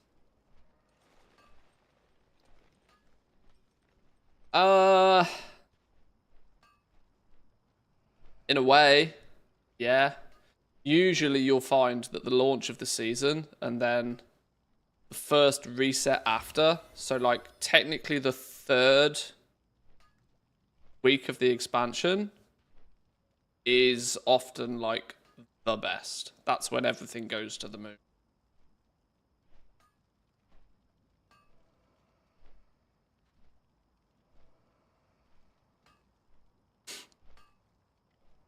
This is why I want to get on the gold train this time round. It does feel a little bit like more of a who you know for the secrets, not what you know at times. Well, I mean, experience comes into play a lot here. I mean, I've gone through this same process at the start of an expansion. Well, pretty much every expansion, honestly. I've not always been making content around doing it, but my public persona has done this in Shadowlands launch, Dragonflight launch, and now the War Within launch. But I've been repeating this process every expansion since the Burning Crusade. So I've seen it many times. I kind of like now have a good understanding of what happens and when it happens and why it happens. Not just kind of theoretically, actually from past experience, which helps. You can't buy that. At the same time, I've wasted 20 years of my life playing a video game, but, you know. Right, shattering, supplementary shattering. Have I made any notes on spectries? I've made some notes on the spectries. They're not super detailed, but I have made some notes before. What did I put down on paper for these? Supplementary shattering. The tree where you'll be able to generally improve your overall skill as an enchanter. Notes focus on increasing resourcefulness, multicraft, and ingenuity. Supplementary shattering node will also provide you with your enchanting buff via shattering. This will eventually give a 15-minute buff to your resourcefulness, multicraft, and ingenuity. This will be vital to remain competitive on price for most enchants. Okay. So like the other professions, you can get yourself the buff via shattering. We can improve. You get this straight away just by unlocking it.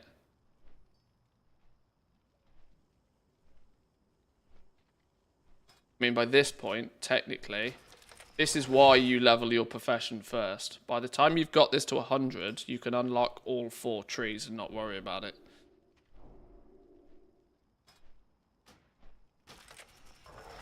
This is why it's often deemed, or was very much deemed, vital to get your skills up to 100 fast. So now we've got the ability to unlock everything. Not a waste if it was fun. Oh, exactly, yeah. Sure.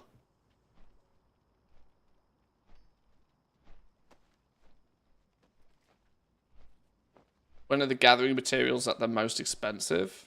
Well, they start super high in price because there's no... Day 1, they go from here to here. They crash on day... They start super high and they crash on day 1.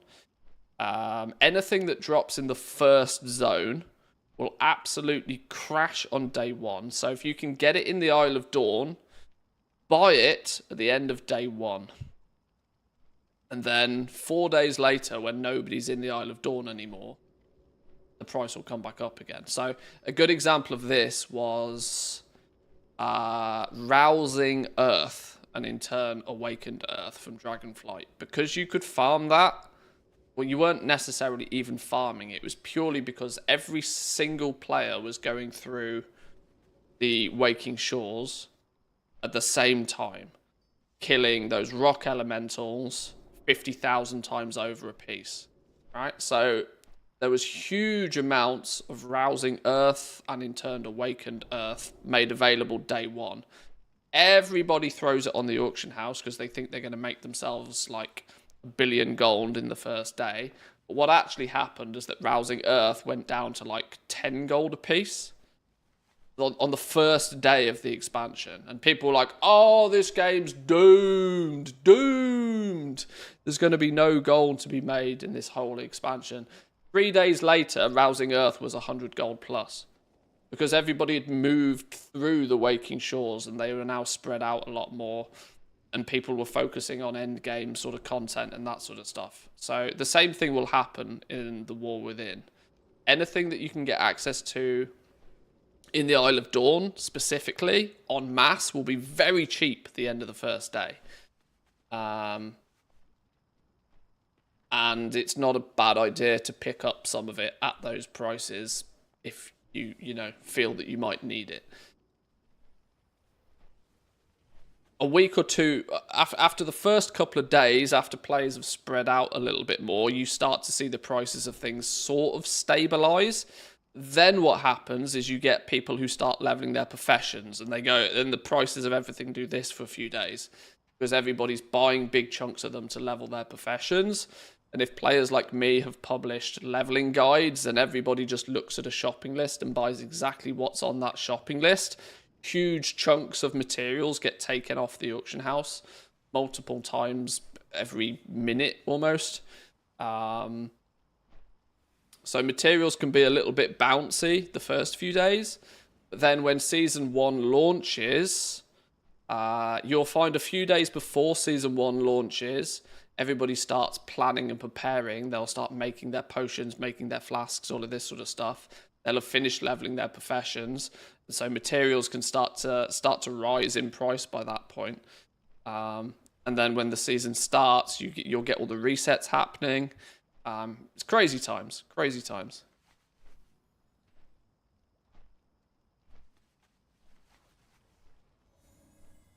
All you got to do, it's a little daunting coming in cold. All you got to do is you just got to ask one question: who needs this, and when do they need it? And then that will answer everything you ever need.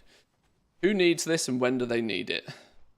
If you're looking at things like herbs, you can quickly work out from herbs. Right. Well, who needs herbs? Well, alchemists are going to need herbs to make potions. When are they going to be making most of their potions, though? They're not going to be making most of their potions until they can sell most of their potions. And so herbs tend to get pretty cheap in the first couple of weeks because there are people leveling their professions, sure, but there aren't people mass producing stuff because they can't sell it yet because nobody's really buying potions yet.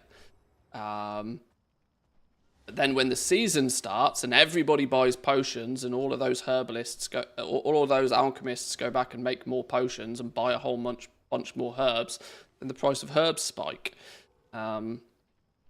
Just ask the question: what do people need this for, and when do they need it? And that will tell you what will happen to the price.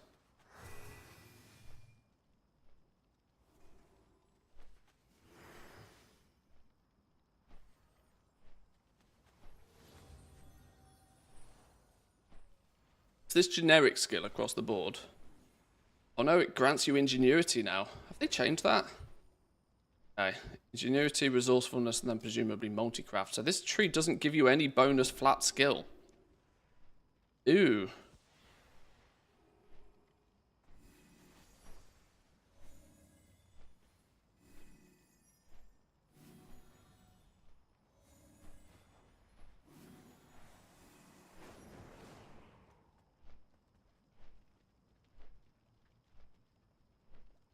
Wow, you can put a full 30 points in that and it doesn't give you any skill towards actually crafting things. That's not a node I want to put points in.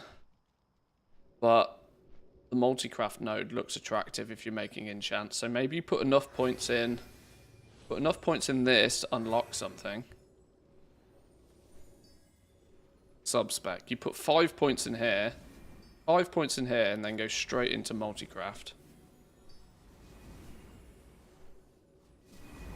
Improve at your enchanting matrices, increasing your probability of producing additional items when crafting illusions or reagents. Gain 3 multicraft per point in this spec. Oh, it's not even generic multicraft. Oh dear. Oh dear. Are the plans to modularize the Goblin Guide? Individual chapters for like YouTube members or subs. Only is interested in the leatherworking stuff, not the full. Hadn't really thought about doing that, but that's mostly because it starts to get a little bit difficult to maintain. I mean,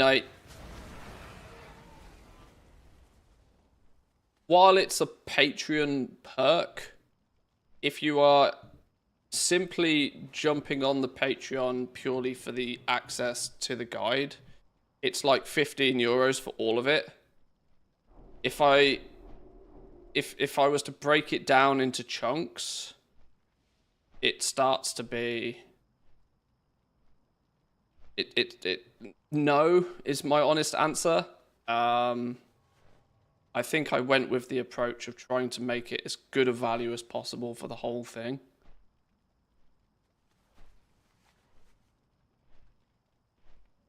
Especially if you compare it to what else is out there. So, the answer is probably not.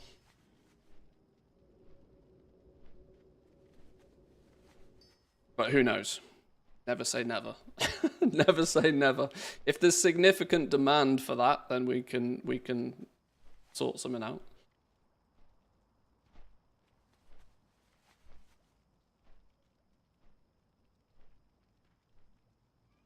Gain an additional plus 30 multicraft while affected by Shattered Essence.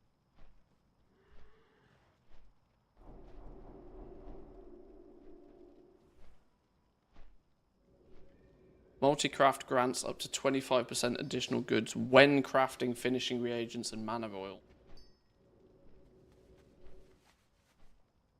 25% additional goods when crafting deceptive decorations.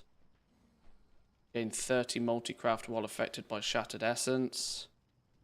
Multicraft grants plus 25% additional goods when crafting finishing reagents and mana oil. See, this is...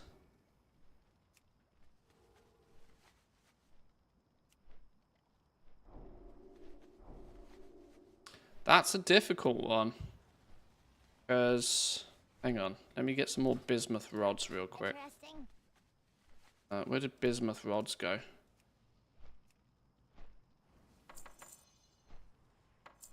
Pleasure doing business with ya. Let me make some more tools. I need a...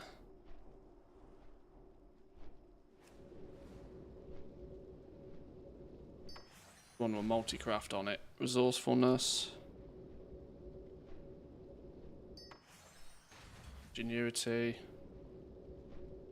I could have just put a flipping bullet on it, couldn't I? And now I'm out of storm dust, of course I am. Wow, I literally got... Come on. Hey, how you doing? I swear I just bought 1,000 of it. Be good.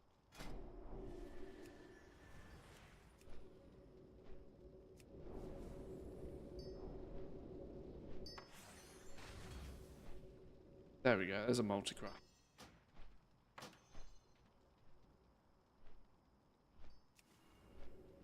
See, I tend to live by the theory that multicraft is the best stat to go for, where it's possible to use it. The question is if it doesn't work in any way, shape or form, you can't proc, by the looks of things, you can't proc multicraft on any of the enchants. And if you can't proc resourcefulness on any of the big enchants, you probably don't want to spend any points on it. You'd want to stack resourcefulness instead. Okay. Yeah, multicraft doesn't seem to be affecting the enchants in any way, shape, or form. I can't remember if that's the same or different from Dragonflight.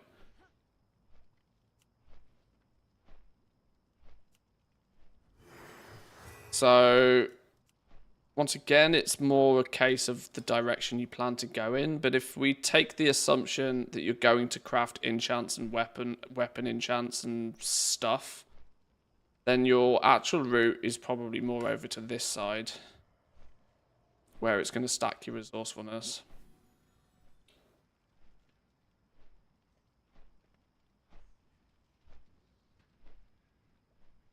Rest's still farmable during pre-patch? No idea. I wouldn't be worrying about it by pre-patch. I wouldn't worry about it during pre-patch. One thing I will say about pre-patch, actually, is there seems to be a lot of call for them to give players the ability to pull their characters out of Remix. Because Remix finishes like 3 days before the expansion starts. A lot of people want to use pre-patch to use their Remix characters. They've leveled characters in Remix that they want to play in the new expansion, and they want to do the pre-patch stuff to like get them 480-ish gear. So there's a lot of call already for players to be able to pull their characters out of Remix early. That is, unless the Remix characters fall out of Remix with 480 gear anyway. So, who knows?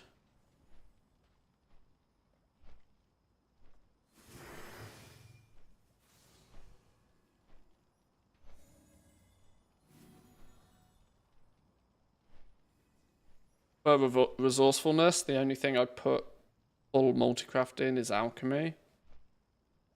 Oh, it's not even a preference. It's not even a preference. Like, you just pick the one that's mathematically correct. If multicraft affects a craft, it is nearly always better to be stacking multicraft. It's a maths equation. It's not even a preference. If you can use multicraft, it's nearly always mathematically right to stack for multicraft. But if enchants can't take any effect of multicraft, they only are going to take advantage of resourcefulness. You stack resource. And people are going to get baited into going into ingenuity, aren't they?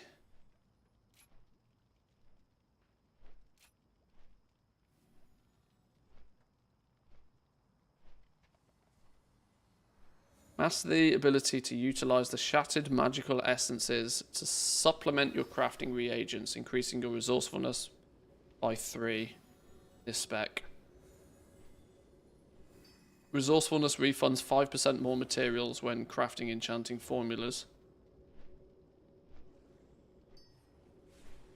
And every point in it gives you 3 points of resourcefulness.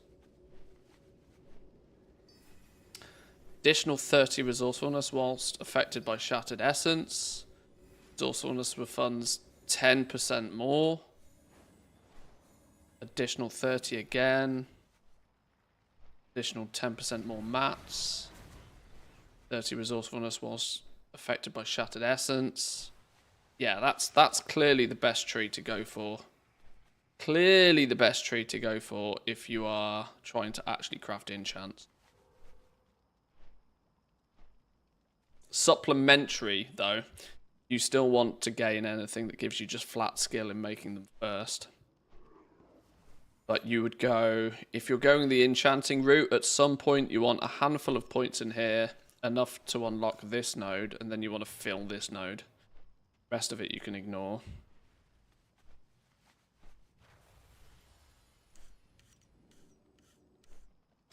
Designated Disenchanter. Master your fundamental disenchanting rituals, maximizing the quality of reagents you create when destroying items. You gain +1 skill per point in this specialization when disenchanting. We don't have a skill indicator for our disenchanting. So it's difficult to understand what this actually means. Yet we are going to have to assume that if you want to disenchant stuff into quality 3, you are going to need this filled. You're going to need to fill this one. Can you disenchant these?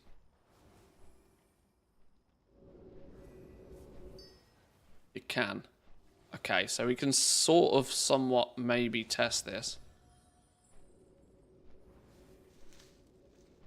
I need to make like 50 ruined bismuth bolt rods.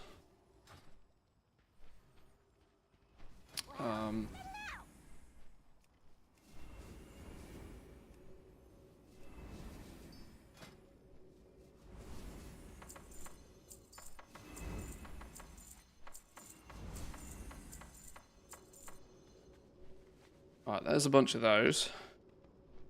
We're going to need a bunch of... What do we need to make those? Storm dust.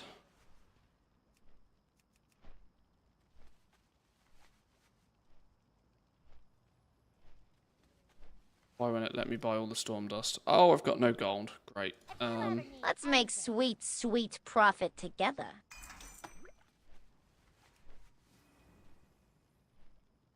What's up? Oh, I had 1,000 storm. What? What's going on here?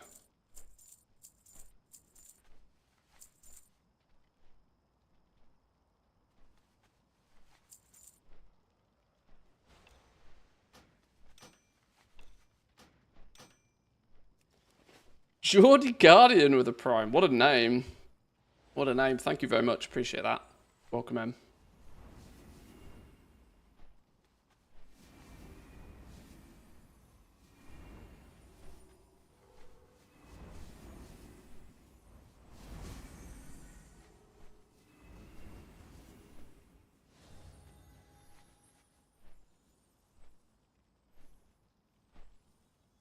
Yeah, there are. Lazy did a video a while ago on the upcoming War Within profession changes. He went into detail on the video Are you just glad as to best see he could since he doesn't Both, have I beta hope. access.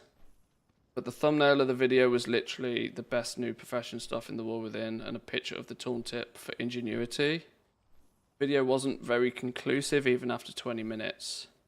And that's what people are going to take away from it.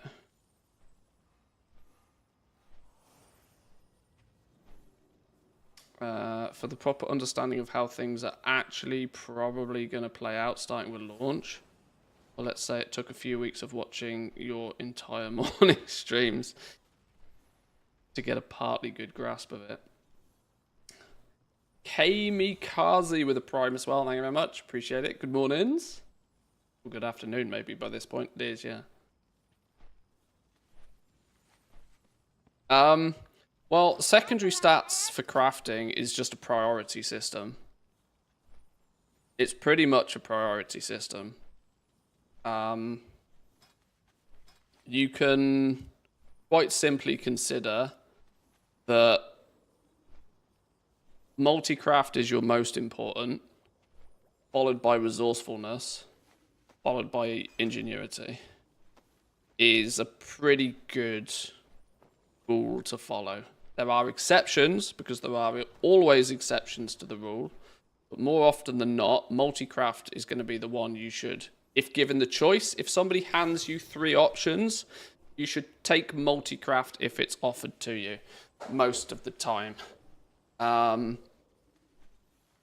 Resourcefulness, second on that list, and then if there's nothing else to take, you'll take ingenuity, because why not? But it's not particularly...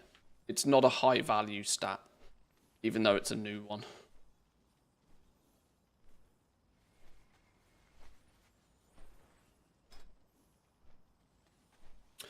I was about to make as many of these as I can, so we could do a little test on some disenchanting. Might take a minute to make these.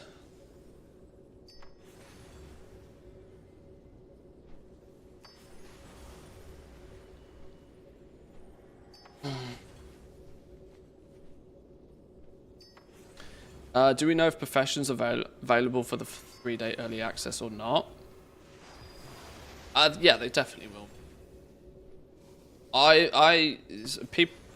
Blizzard are obviously going to hold their cards as close to their chest as they can for as long as they can get away with about what is and what isn't going to be available in early access.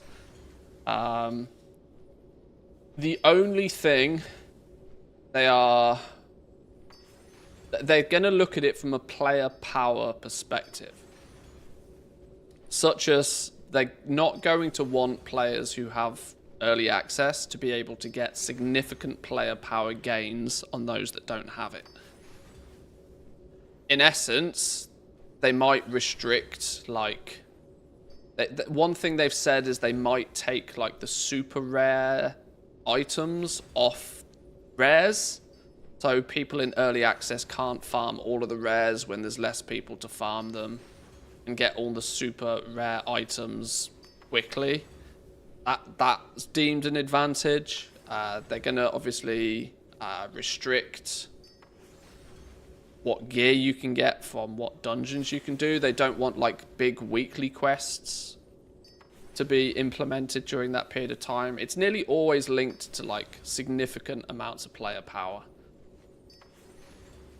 Professions, I don't think come anywhere near that. Doesn't matter, let's face it, 90% of people are probably getting early access. Well, this is also the point, right? This is the thing I want to try and highlight here, is that there will be more people who have early access than don't. If you're here now, or you watch World of Warcraft live streams, or you watch YouTube content revolving around it, or you keep your eyes on Wowhead for news and updates, you are already significantly enough invested in the game that you are 90% likely to get the early access Epic Edition. If you're even thinking about it now, you'll have the Epic Edition. And this means that those who understand and look forward to the hype of a new expansion will have early access. Most players will jump in on early access, and then there'll be a few more people that join late. And those few more people who are happy or willing to join later are going to be less emotionally involved with the game generally, I think.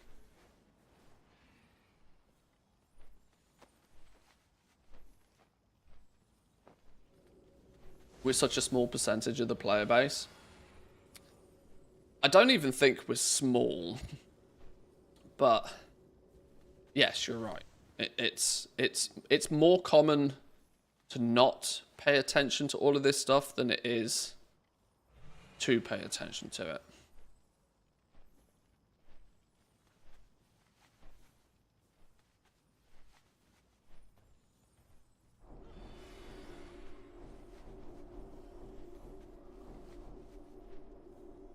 BS if people can up their professions, it's a big advantage.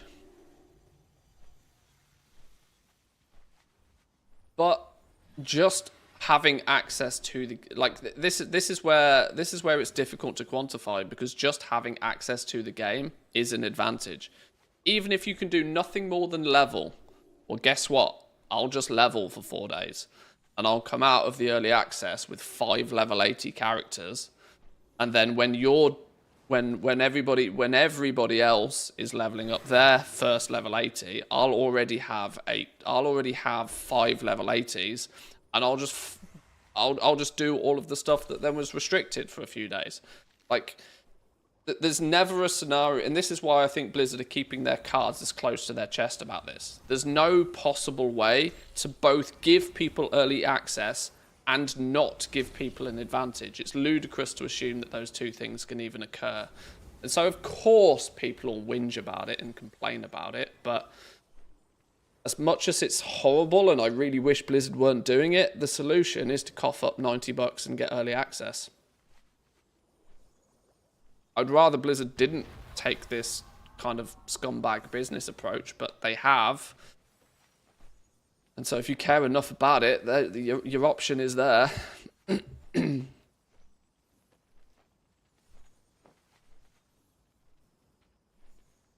I agree. I don't like it, but that is what the option is. Yeah, what do you want?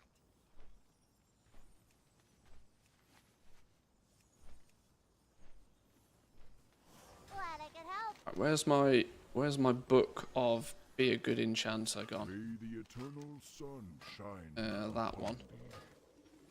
Right, this is not going to be overly conclusive, but what I'm going to do is like maybe disenchant 10 or so of these. See what we get with like no skill, and then inch it up a little bit and see where we go. Because we don't have an actual skill indicator for disenchanting, it'd be nice to see what effect it actually has.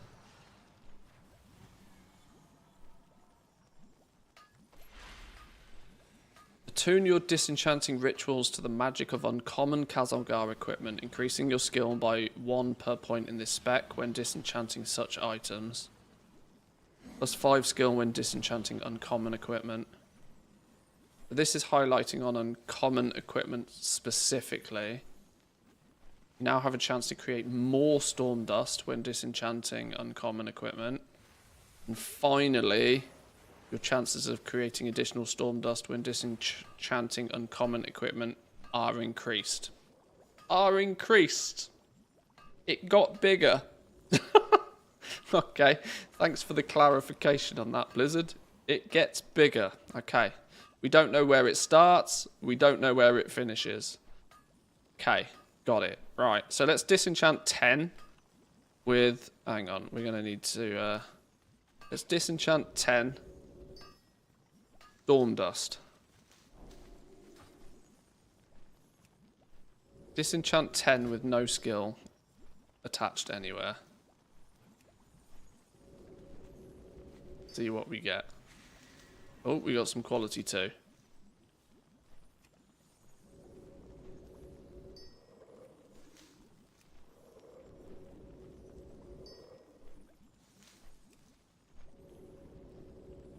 Not exactly scientific, but it's good enough. The fleeting arcane manifestations, by the way, these are the weekly knowledge points you get from disenchanting.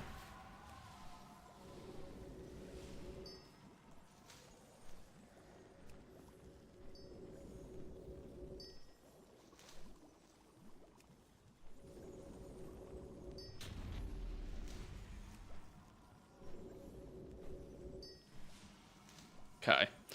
Disenchanted 10, we got nothing but storm dust, 14 storm dust at quality 1, 8 at quality 2. I wonder if I should note this down somewhere. Let's just notepad this for now. Not particularly important. 0 skill. 14 Q1. 8 Q2.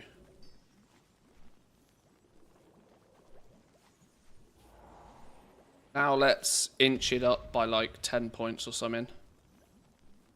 5 skill when disenchanting we have for free already. Sub-spec after 5 points, up by 10 points. Learner sub-spec.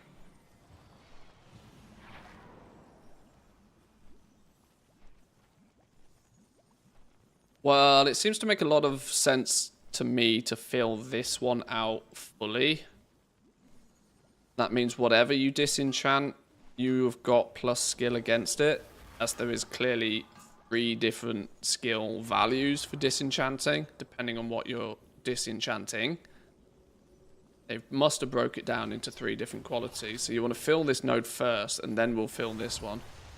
Let's just put like 10 points or something in here. That means we should now, in theory, have plus 10, plus 15 more points than whatever we started with. Pretty sure disenchanting is actually is based on your total skill, so including your base skill plus your tools. Yeah, it'd be nice if they put like something in the crafting window so we can try and like visualize this.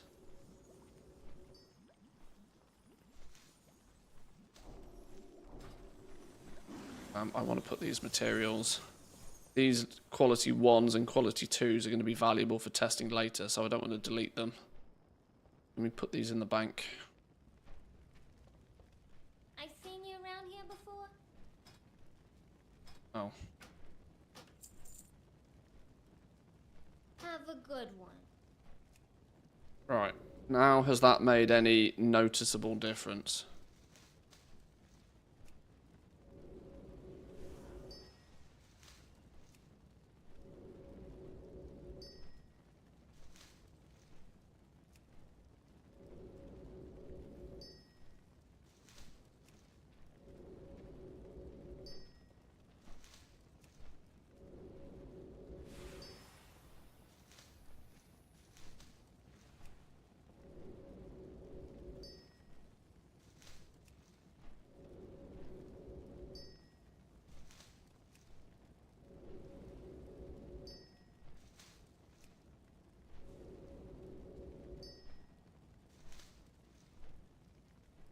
$15 and $4.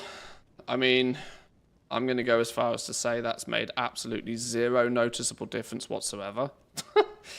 In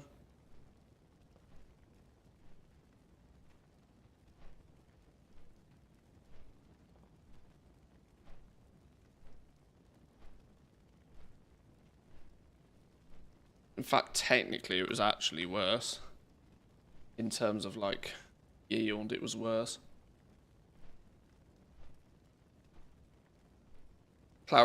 Clarifying again that disenchanting 10 items is not particularly science, but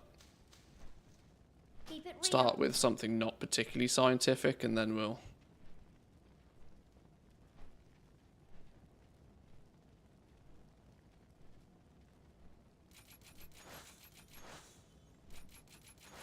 So if we fully max that one out, let's say we've flown around, we've picked up some world treasures, we've leveled our profession, crafted a few things. Let's say we can put 30 points in that nice and fast. How's that going to adjust our disenchanting rates, if at all? Is it a smart use of weak ones?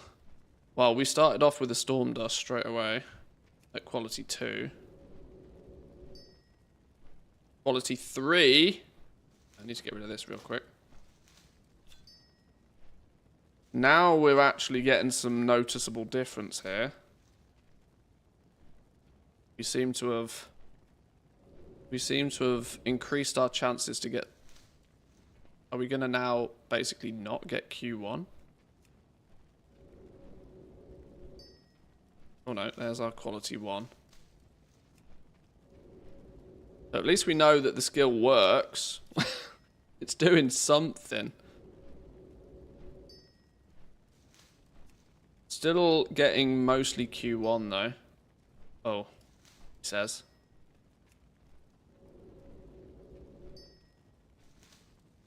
But it's moved the bar. The needle has moved.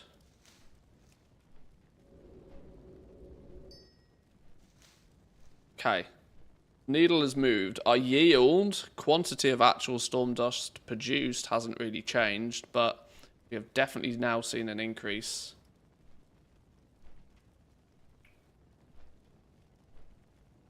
Uh, 13 Q1. 4 Q2. And 5 3. So yeah. Very marginal difference to begin with, almost not noticeable, but by the time we filled the node out, we started to unlock the ability to get quality 3.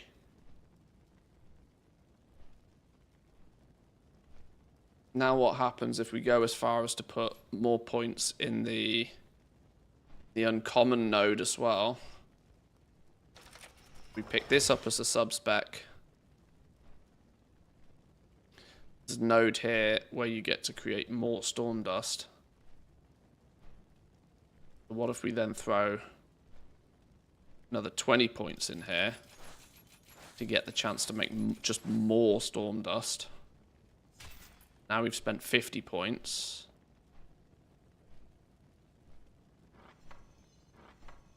Disenchant another 10. These in the bank so they don't get in the way. Go get him, champ.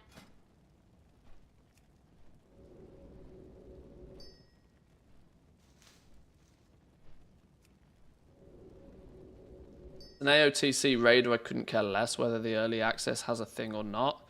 There's no real impact on my experience. I got it because I could. Businesses are always going to make money regardless. Welcome to capitalism. I mean, Blizzard clearly wanted some reason and some justification for putting up the price. Because they're a for-profit company at the end of the day. This is the excuse they came up with, or the reasoning, or the justification for putting up the price. In line with what a lot of other companies out there have also chosen to do. I don't particularly like it, but it's a thing. Don't get too crazed about this. This is just the weekly knowledge that you get.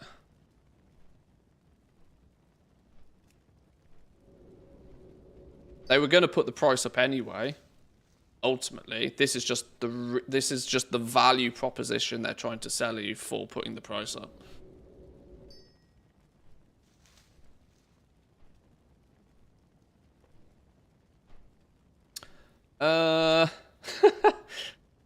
This is interesting. Like I said, this isn't scientific, but we put 20 more points in this, and our results went down. We put 20 more points in and our results went down. So after then putting 50 points in, we ended up with only 6 Q1, 7 Q2,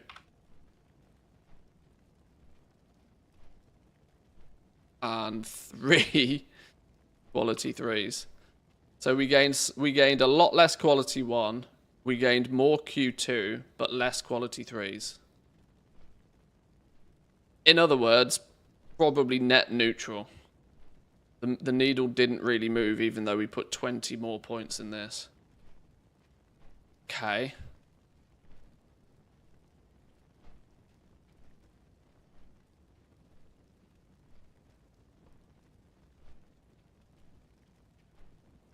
Your chances of creating additional storm dust when disenchanting uncommon equipment are increased.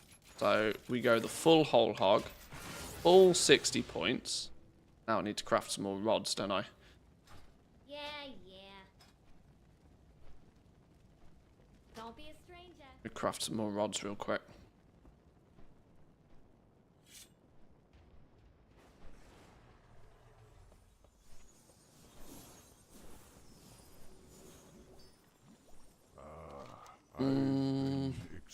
In here? No, it wasn't. Welcome, Yeah. friend.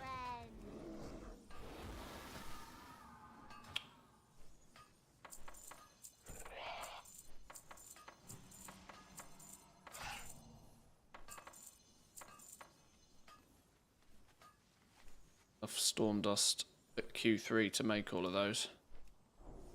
Storm dust go. How much was it to make each one? 20. What's 20 times 40? Like 800? So a stack should do it, right? No. Where's my maths? Wait, hang on. Wait, what?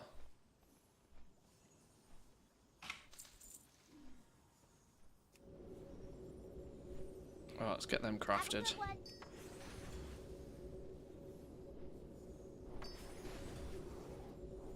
I'd argue the free level boost in the Epic Edition is an unfair advantage, but I've never heard anybody argue about that before.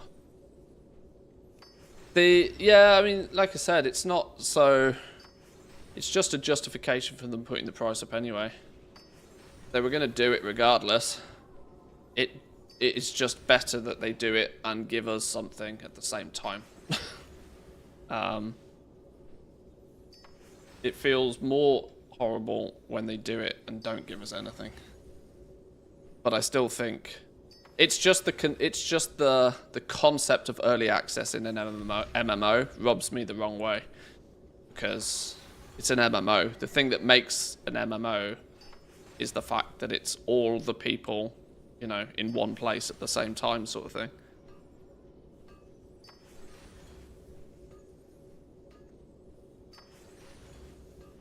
It's, yeah, it's just a touch too shady a business practice for my liking, overall.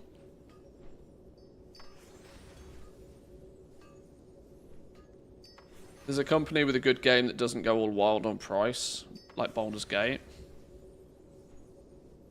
Yeah, some devs handle it better than others, without a doubt. This is why you know, people always feel as if they get significantly more value out of like indie games. People always feel like they get significantly more value out of indie games, and it's usually because, you know, those publishers, those game devs are not beholden to publishers. I think publishers are the biggest problem for the industry generally, more than anything else. Publishers couldn't care less about what the game is. It's just a way to print money, and they're not happy with some money. They want all the money. And as they then become publicly listed companies as well, who are beholden to shareholders who want just more money every year, the line must go up. You know, this level of business is fine if your ultimate goal is to make money, but it kind of gets a bit ruined when you're trying to make an entertainment product. And that arguably the quality of that entertainment product decreases the more aggressively these companies push for profit. It's counterintuitive. But, you know, welcome to the world.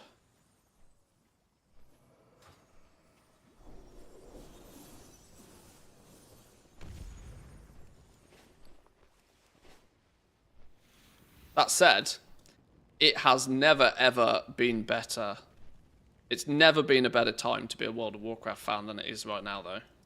All of this said and done, like, Blizzard have done an incredible job of creating an ecosystem out of World of Warcraft, which there are lots of other game companies out there now that would kill for the ecosystem that Blizzard's been able to create. Because it's very clever.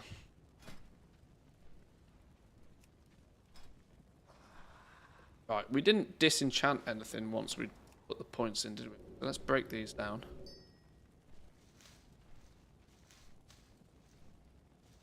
Get rid of that, because that's going to get away.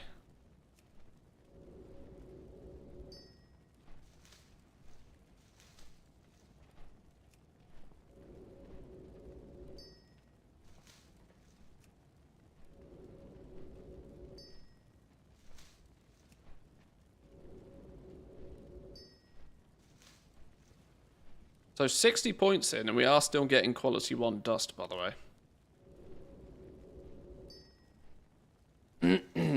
So once again, it seems to fit with their notion that you're not going to out-level getting quality 1 stuff. Because you could easily argue that Disenchanting is like another form of gathering. Converting, you know, some stuff into materials that people use. We haven't had any quality 3 though. Okay, maybe we've just been lucky with a quality 3 previously, but our quality 3 results have gone down the more points we've spent, which is interesting.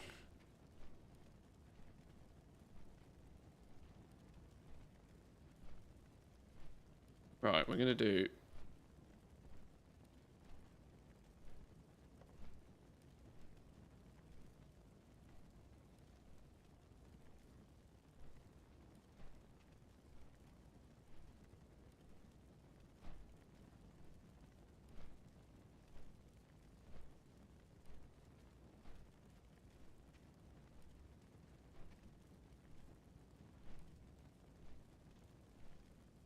I'm going to do something. It's outrageous. We are making a spreadsheet out of a notepad. Bet you ain't never seen that before.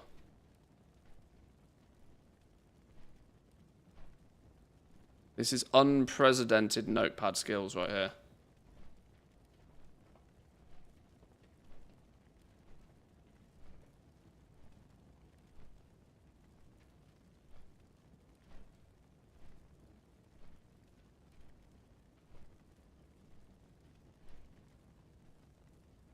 So stupid. So dumb. Right. We got, what did we get? 13. 17. 0. Beautiful. Beautiful. Beautiful. You had never seen notepad skills like this. I do all my note spreadsheets in Notepad. Skills are off the charts. What is this madness? So, yeah, weirdly, we peaked at 30 points, where we not only started getting quality 3, we actually seemingly got less quality 3 the more points we put in the damn thing. You have everything in light mode except for the Excel and the Notepad. Yeah, I do. I do. I need some things in light mode. That's how I get my tan. That's how I get this perfect complexion. If everything was in dark mode, it'd be even worse. Okay. I wonder if we need to expand our horizons with Disenchanting a touch more, because this hasn't been really conclusive in any way, shape or form. The only thing I can conclude from this is that it don't fucking work, which is a problem.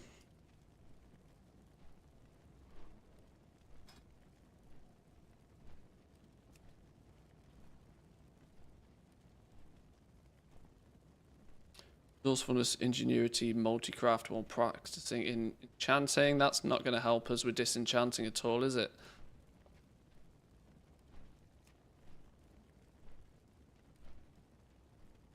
Hmm.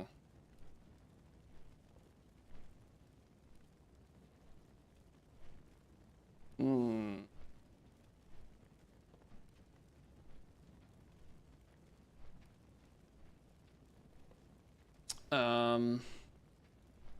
Should there be something like M+ like content, but for professions? Oh God, no. No. God, no. I don't necessarily know what you mean by that, but it gives me the chills even thinking about it. God, no. A lot of people do things like professions because they can't stand things like Mythic Plus. Not everything needs the Mythic Plus treatment. I don't even. I'm biased, but I can only give you my opinion. My opinion is that I don't like Mythic Plus. I don't like the concept of Mythic Plus in a game of this nature.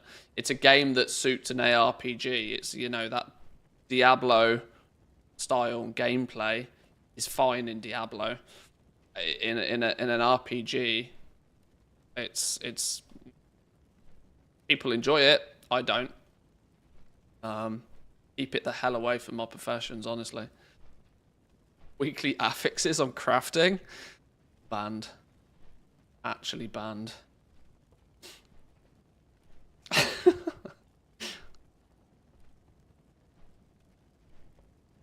Mid-90s SNES games were around $120, accounting for inflation. Now we grumble a game is $90 that has optional stuff in it. It's not apples versus apples, though, is it? Like, you know why Super Nintendo, or why Nintendo were able to charge that amount of money for their stuff. They were able to charge that because they had the monopoly, or the best. You know, you bought Sonic or you bought Mario.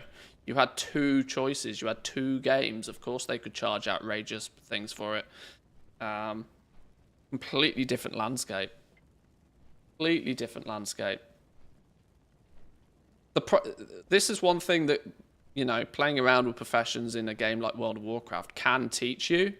It's that people will charge what they can get away with charging based upon the market that they're in. Like back in the mid-90s when there was nobody making games, There was very few. There was you know, there was very few consoles. There was no digital distribution. There was no, you know. Nowadays, everybody has one of these things that is 1,000 times more powerful than a Super Nintendo, and everybody has one of these in the palm of their hand. The market was completely different back then. They could charge a massive premium for shit back then because they were the only people that made it and sold it. Now there's, you know, look at how many games are on Steam. Billions of the damn things. It's a very easy comparison to say, oh, well, games haven't got any more expensive. No, they haven't. But the market has got significantly more competitive, and because the market, it's the competitive nature of the market that has stifled the price of video games.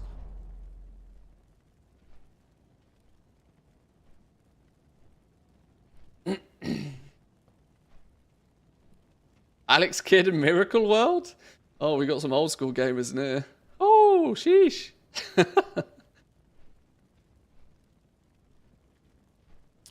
EverQuest 2 actually has dungeons for crafters. You need to do certain things. There's no combat intended to get some currency or special materials. An interesting twist. Take GTA 6. What kind of price do you think they'll do? I'll buy it even if it's $150. That's why Rockstar will charge $150 for it. That is exactly the reason why Rockstar will charge $150 for it. Because people will buy it. And my hand will be raised there as well. GTA 6 is probably going to be the only reason I will also buy a PlayStation 5. That game will sell consoles. There's not been many games that have come out in the last 10 years that actually sell consoles. The gaming industry has ran out of options for this. GTA 6 will go back to the, you know, GTA 6 will sell consoles. I'll pay $500 for a PS5 and I'll pay $150 for GTA 6 and I'll be happy. So it better be good, Rockstar, if you're listening. It better be good. Better be good.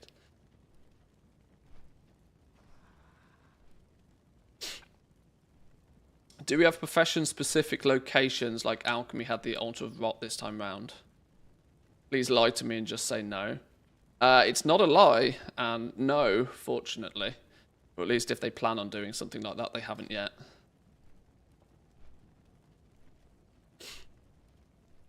Okay, I'm going to assume that if we put skill in this, then this is only going to improve our abilities to get rare shit. So...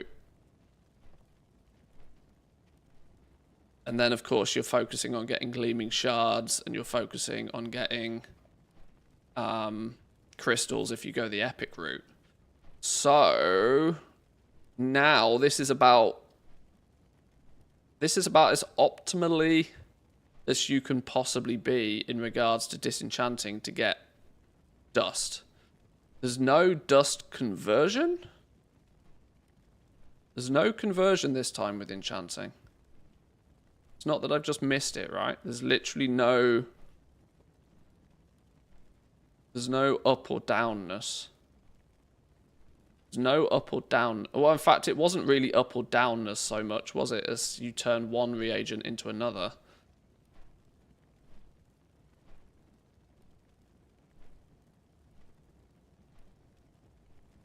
So how the hell are people going to... Well... This proves a point, doesn't it? This very quickly proves a point. Proves a point that quality 3 reagents, even for enchanting, are going to be difficult to come by. Which is what they wanted. This is what Blizzard wanted. Let's just disenchant 30. To see where we get. This is what they wanted. Okay, that was a big proc of storm dust.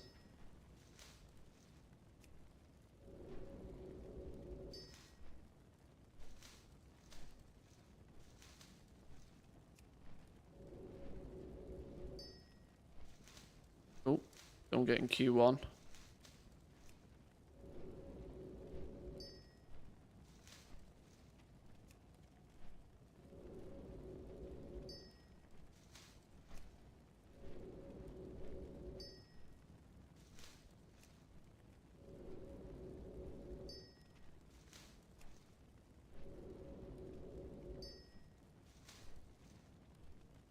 Okay. Relatively even distribution of qualities there.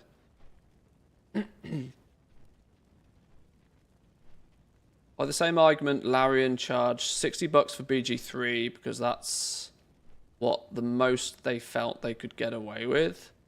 Nintendo charged that because they could for SNES games. My point was more along the lines of that Blizzard's price point could be way higher if they chose, but at least in the market today it's competitive and they're putting in more value. Well,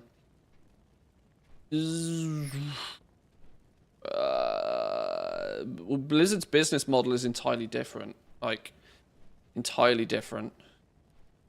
Obviously, Baldur's Gate 3 is a predominantly offline, single-player, play-it-once experience. World of Warcraft is not. I don't think people realise how much money World of Warcraft makes. Like, genuinely, I don't even think people quite understand how much money this game makes. Since the vast majority of games, they come out, people play them for a few weeks, and then they're done. Like, just absolutely done. Like, GG, game over. How many games have we already seen this year that have fallen under that category? Where they turn up, they're a massive boom, massive success, and then they fade off into obscurity relatively quickly. There'll still be people, there'll still be concurrents on Steam, but like, they make their money when they launch their game. And if that money that they make when they launch the game has to be enough to cover the cost of making the game, and preferably to cover any losses they had on other games that they produced prior to that didn't work. World of Warcraft is one of the most lucrative franchises on the planet, or in the gaming sphere, I should say, in the gaming industry. This game produces so much money, it's not even funny. Because they've had that same, every other game company out there that produces a single game. Like if we're going to use Baldur's Gate 3 as an example, Larian produced one game, they sold one game, they sold an awful lot of that one game, and there was a hype season around it, but now it's done. Like, there is very, very, very little chance that they'll be able to replicate that same thing again without building a completely new product. You compare that to World of Warcraft that has a box price, has a monthly subscription, and these days, relatively aggressive microtransactions in the store. Like, Blizzard are triple dipping. Not only are they triple dipping, they're triple dipping 24 hours a day, 7 days a week, 365 days of the year. Like, relative to like most other games, this one game of World of Warcraft, this World of Warcraft franchise, is making so much money you can't even comprehend. It's outrageous. Blizzard, like, it's in another league compared to most other games out there. Why do you think Microsoft were willing to pay $69 billion for this company? They were buying a franchise that has a license to print money for the next 10 years plus. Easily. Most game devs would kill for the position that Blizzard are in with World of Warcraft. And so hence why these companies have different business models when it comes to pricing their products. Blizzard do it because they can get away with it.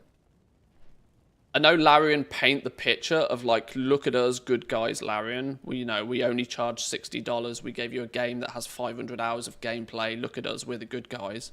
But you are kind of right that they chart that. That's the business approach that they went. They went with the kind of the Walmart approach of sell it cheap, stack it high, sell it cheap. They got a huge amount of people playing Baldur's Gate 3 when they launched it, and their good guy mentality probably meant that they sold significantly more than they would have done if they priced it at $90 like everybody else is doing now. But that was the risk that they went with. It brought them some positive PR at the same time, which is something that money can't buy. So it was a good decision for them. They did that, you know, in one calendar year, in one financial quarter, they did that. Blizzard are doing that every month of every year. It's wild. The comparison is wild. I wish I had like more like hard stats to back this up. I'm sure you can find them if you dig deep enough, but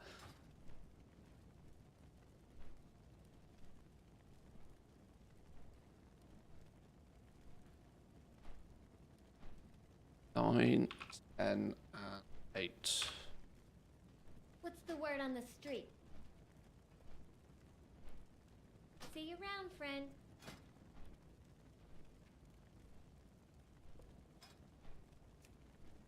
Let's do another 10. So I didn't mean to go off the deep end and TED talk the shit out of this, but like it interests me. It interests me. It's intriguing.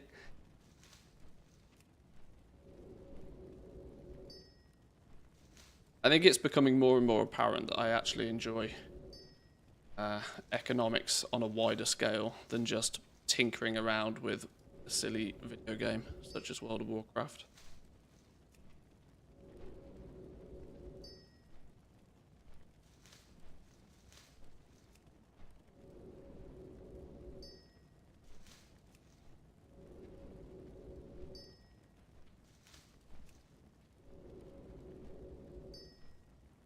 I don't think of many games you can pay for with the game currency if you play a lot like WoW.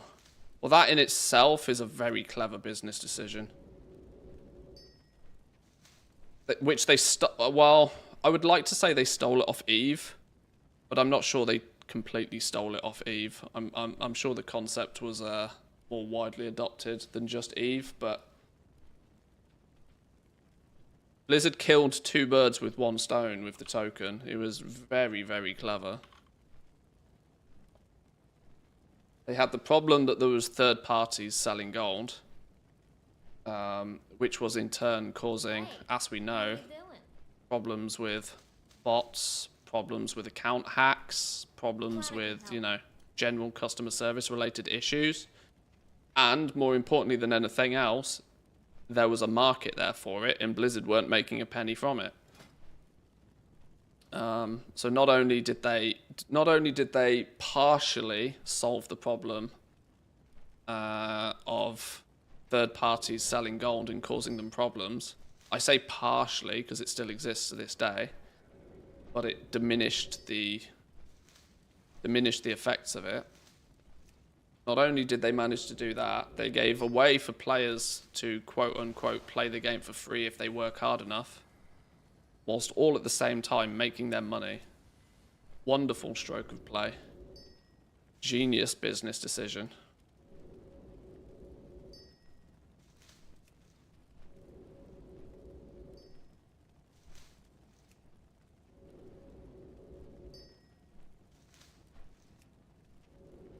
Ghostcaller launches his MMO and it's good. I think WoW will disappear for me. I am usually willing to give new MMOs a chance. But I've also played World of Warcraft for 20 years and I've also seen God knows how many MMOs come and go. Because MMOs tend to have the same problem every time. They have the same problem every time, which is they can produce enough. It takes them 5 years to produce enough to keep players busy for 6 months. That's the problem for MMOs. It takes 5 years to make 6 months of content if you are starting out brand new. And what normally happens with a lot of MMOs very quickly is they just run out of steam. Literally run out of steam. They can't produce content that people are interested in and keeps people engaged for long enough to keep people busy in the down times while it takes them to make more content. This is why World of Warcraft at the moment is on another level. Like, Blizzard have clearly gone from... It was a year or two ago where Blizzard hired aggressively. They, like, tripled their workforce, acquiring other companies very aggressively. Was it the end of BFA or the midway through Shadowlands? I can't remember. But what they've been able to construct since that is just a content machine that is permanently churning. And they've managed now to counteract that natural problem of that gamers play their game faster than they can make their game. And they've done that by splitting it out into different directions. We have retail. Once you've finished playing retail, players move on and they go play Classic for a little while, or whilst they've released something with Classic. Once they're done with Classic, they keep you busy with a seasonal hardcore event or a seasonal Season of Discovery event. And by the time players have done those three things, the devs who are working on the first one have had enough time to release another couple of months. They've had 6 months to release another month or two's worth of content. Players just rotate around this ecosystem, this World of Warcraft ecosystem. It's very clever. What they're going to do when Classic catches up to retail, press the reset button, do it again. Hit the reset button, do it again. There's no reason not to. Go back, do it again.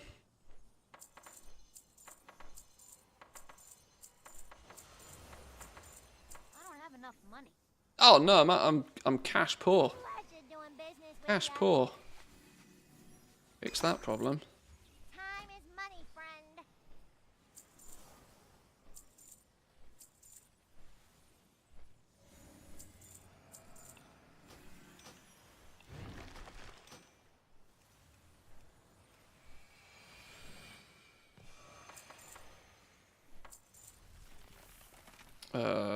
Good chance I'm going to need some more storm dust for all of these, aren't I? You. Probably enough.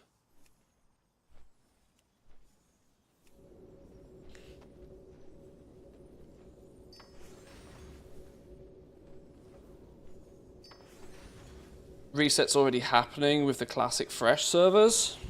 Yeah. They'll just hit the reset switch and they'll go back and do it again. But as long as people are willing to dive in and if it will keep people busy. This seasonal mentality is something that Blizzard picked up on and they learned from Diablo with, I think. I think they noticed with Diablo, even though Diablo 3, they weren't able to monetize this aspect, but Blizzard clearly noticed that this seasonal content in Diablo 3 was keeping people coming back, even though they were fundamentally doing the same thing every time.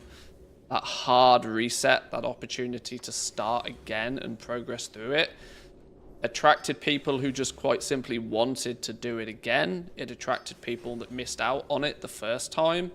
As long as you tweak it enough, players will often happily do it.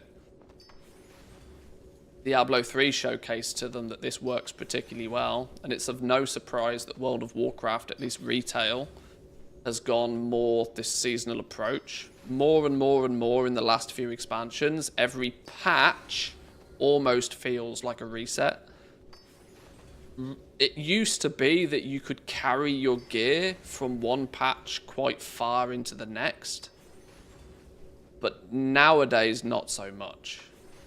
Your mythic gear from the previous season is likely to get replaced quite quickly once you go into the new season, even if you're fully bis geared. A few exceptions, the odd trinket maybe here or there, but like even every season in retail now kind of feels like a mini reset, very seasonal in that. I mean, they even call them seasons. It's no illusion they're trying to paint here. They tweak it and change it just enough so that you keep subscribing, and whilst they tweak it and change it a little bit, that keeps 50% of the development team busy, whilst the other 50% is working away on the new expansion, so that every 18 months, 2 years, they can do a full expansion reset. And at the same time, they have separate teams doing these even more seasonal content in terms of things like Classic. It's remarkably clever what they've been able to do. And it means that they don't care where you utilize your sub. This is the important thing. They don't care if you're playing Classic, you're playing Season of Discovery, or you're playing Retail. As long as you're within that ecosystem, they're happy. They don't even mind if you stray a little bit outside of that ecosystem. They don't even mind if you go play Diablo, because you're still within the ecosystem for the most part. I spoke about Battle.net. I spoke about this quite heavily when Microsoft acquisition happened. Of that, I think that this ecosystem that they've made with Battle.net is one of the prime reasons why Microsoft was so willing to give them so much goddamn money.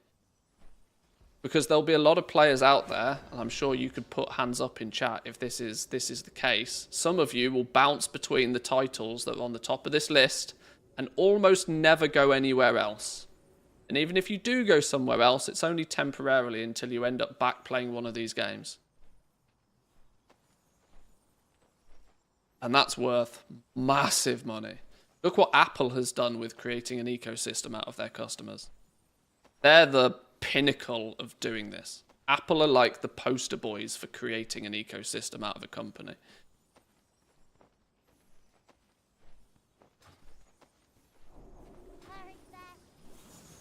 Every other company copies basically what Apple's done.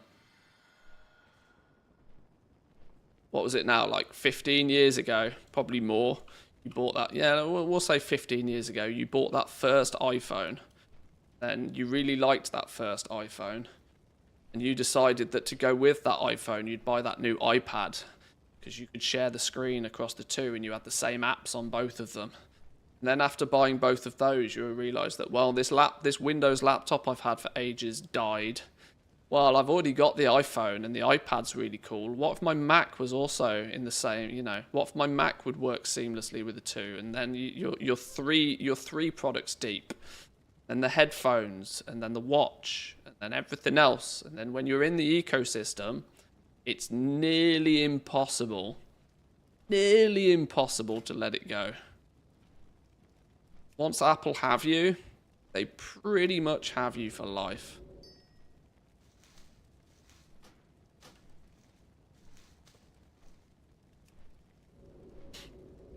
Sounds like me with Samsung.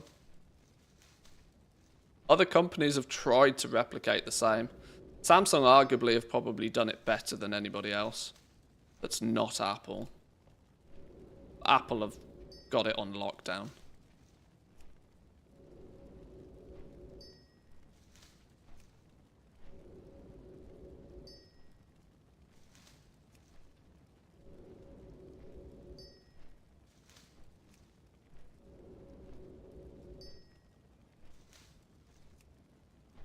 I don't like Samsung. Amen. Amen. I despise Samsung. But if I say that too publicly, people start crying. I tend not to say it very often.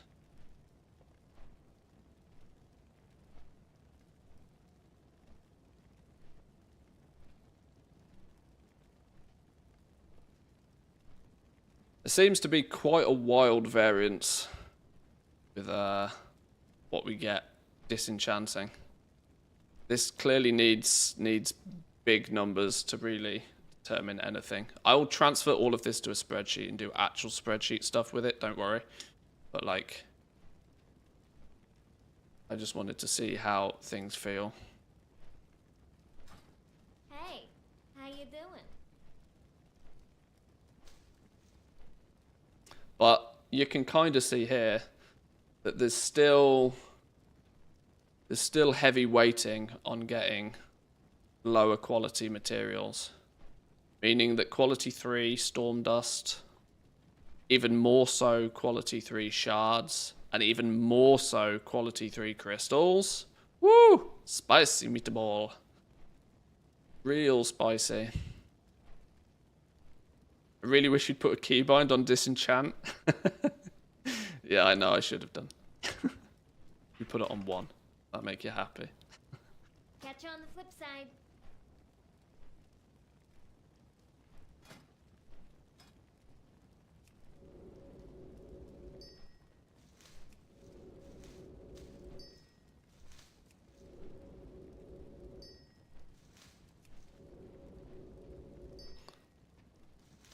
Samsung buy a TV, ads are included.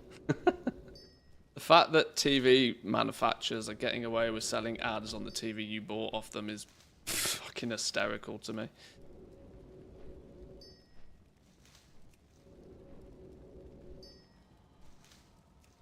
Now I know I've got a nice TV behind me, but the actual amount of TV I watch is very limited.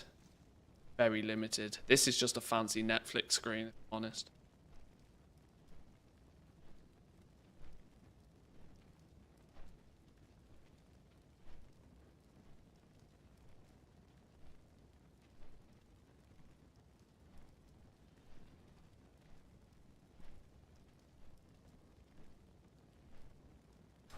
Well, spit it out. Don't be a stranger. TV's off, by the way. Oh, damn, I forgot to turn it on again. Real shame that is, isn't it? Real shame. Forgot to burn electricity for no reason. What an asshole. What an absolute asshole. Hope the TV will survive Sunday. Sunday's going to be a test, yeah. I will need to keep all throwable and all sharp objects away from the TV. No Q1 so far.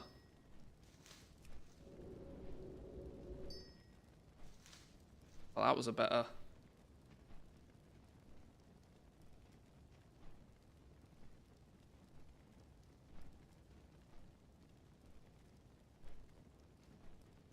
What's the word on the street? There was part of me that wished Netherlands won the other day. Even though I will take it. As an English football fan, I will absolutely take it. Whatever comes our way, I'll take it. It's fine. We've had a lot of bad luck in the past. It's nice to get a little bit of good luck occasionally. I just kind of feel bad for the Dutch because that penalty, man. That penalty, that not penalty. Sheesh. That was a stroke of luck there. The only saving grace, and this isn't me trying to make excuses, the only saving grace is we were the better team in the first half. But, like, that still doesn't justify that penalty decision. Oh, my God. The fact it went to VAR and was still giving us a penalty blows my mind. And I'll tell you what caused it. Nobody cares about this. There's probably only 3 people in chat that care about this, but I care about this. The reason is because Harry Kane absolutely fucking walloped that ball, right? He hit that ball so hard and so fast. When VAR looked at it, the reason that challenge was deemed dangerous, because if you freeze frame the point of contact between defender and Harry Kane's foot, the reason it was probably deemed dangerous is because the ball was a fucking mile away. But when you take a freeze frame, you don't have the context that Harry Kane hit that ball like a fucking rocket. It wasn't that it was a late challenge, it was the fact that the ball was blasted into next week. So you freeze frame it, it looks wrong. But if you play it, you're like, well, what else was the defender going to do? His studs weren't up. It wasn't a lunging challenge. It just wasn't a penalty. This is why VAR is bullshit. Actually rubbish. Get it out of the game. It's useless. Doesn't make any sense to me. Anyway. Okay, if I've run out of tools to disenchant now. I'm toasted with disenchanting. But what we can see here, let's draw back to some level of normality here.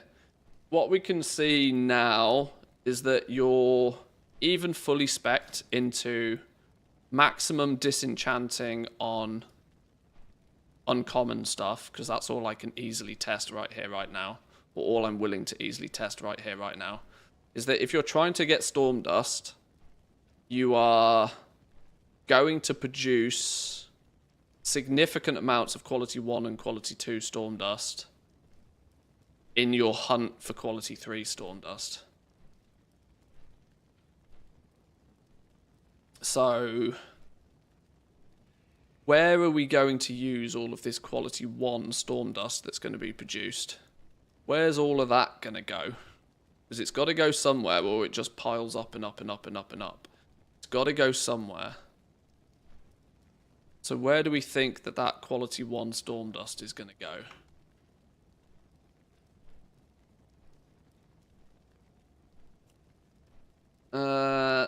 Mirror powder? Unlikely a candidate because it's, you know, whilst... Yeah, it's just not going to happen, is it? You're going to need quality 3 to produce these at top quality. Storm dust is needed. Not only is it needed, it's needed in vast quantities, so this is going to suck it up real fast. We need something that's going to take quality 1 storm dust and be happy about it. Are we thinking that mid-tier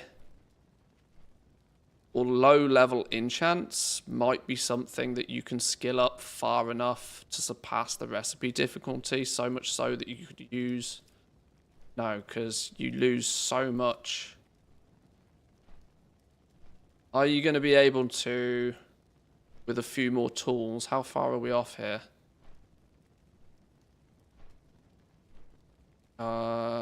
What do we need to get this? 125. But 113. Okay, so some tools. Some better tools will put us in a position where we can make quality 2 enchants with quality 1 dust.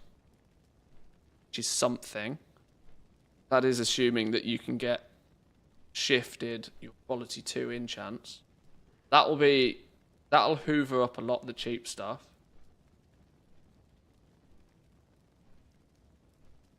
Not a good example now, but I haven't got tools to back up this profession right now.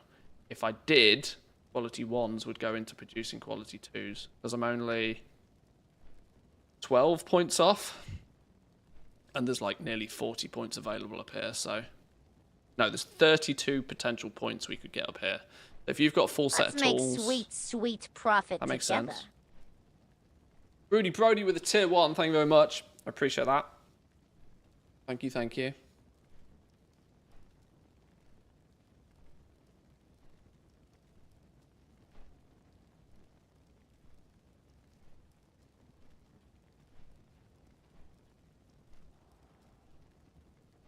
Would I trade it to going back to getting dodgy refs or linesmans? I don't think I would.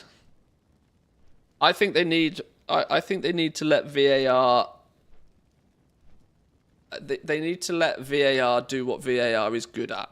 Which is giving the referees and the linesmen, the officiators of the game, the ability to go back in time and look at something that happened previously to... reevaluate a situation.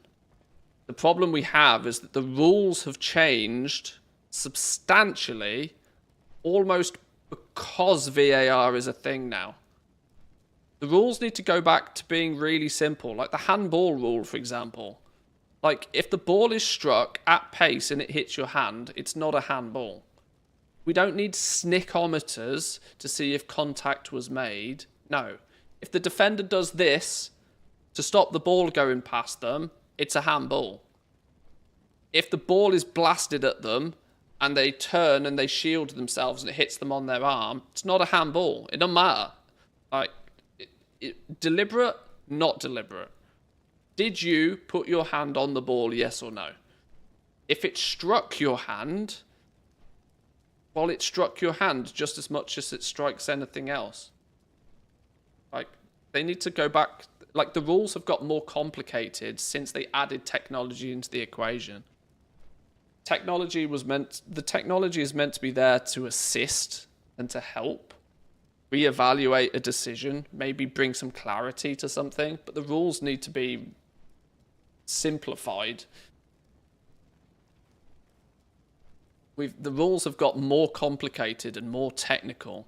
Well, like I've been watching the Euros, BBC and ITV. I know I live in Finland, but I can VPN to watch it. So I've been getting the commentary. Plus, I want the commentary in English. I've been watching it via the BBC and ITV, and they keep cutting away to like a UEFA official to get clarification on the rules. If the fucking pundits and the referees can't remember the rules to the game, it's too fucking complicated. Tone that down. Go back to simple, simplistic stuff.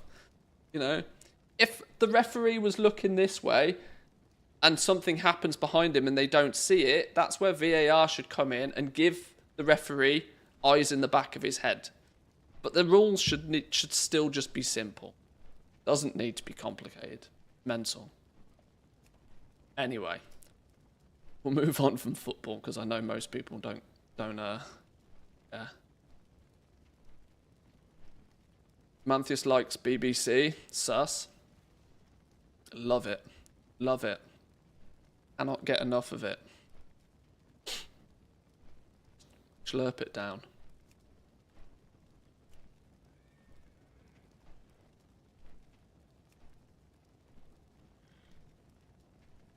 Okay, back on topic though. I can pretty much only see a handful of uses to hoover up the cheap stuff. I think we're going to find a scenario where crafters are going to be able to come in and use the quality 1 dust to produce quality 2 enchants at a slightly reduced rate. But as we know, players are still fundamentally going to want quality 3. The quality 2 will be hoovered up by people who are willing to use a bunch of concentration to make those quality 3 enchants, but at a reduced rate. And it will be a seemingly aggressively reduced rate because quality 3 Storm Dust would easily be a multiple of the price of quality 2. Quite easily. Not only by the fact that you produce less of it via disenchanting, but it's going to be wanted more. Demand is going to be higher and supply is going to be limited. That's a perfect storm for quality 3 enchanting mats being like 2, 3, 4 times the price of quality 2 enchants. And without there being substantial amounts of green gear that can be produced and disenchanted, this I tend to think is... I was disenchanting bismuth rods. You're not going to spend 20... You're not going to spend 20... Well, hang on. Hang on here. Hang on a second. What if you were taking quality 1 Storm Dust here to make... Now, I think that this is probably going to have Artisan's Acuity attached to it as well, so this might not remain a thing. But what if you... Let's say this is a vendor reagent that you buy. Let's say you're pumping your quality 1 Storm Dust back into... Are you just shuffling through? Are you just going to be... Is this the way you convert your dust?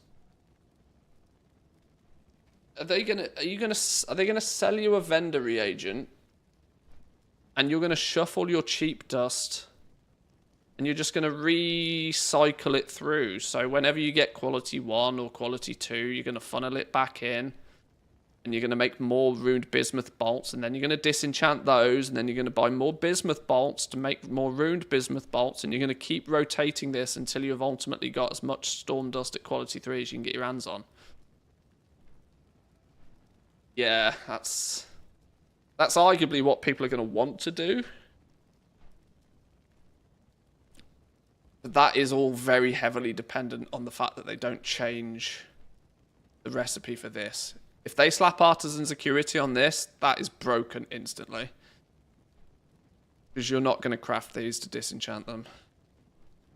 But it's a potential. It's a potential.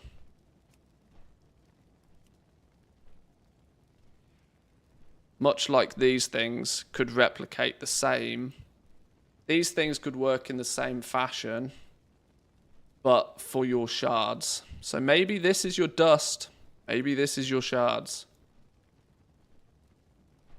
whatever codified greenwood costs to produce, you're gonna put cheap shit in here. You're gonna put the quality 1 cheap shit in here as well. You're gonna make these at the cheapest possible rate you can, using the overflow materials, presumably. And then you shuffle those into hopefully getting shards out of them. I don't know how you shuffle shards though. How are you going to shuffle up the shards? There's a potential path here. Shuffle dust to like slowly but surely run it through the system to get more quality 3 dust, but I don't know how you replicate that with shards. Can't you break shards into dust? No. There's no shatter.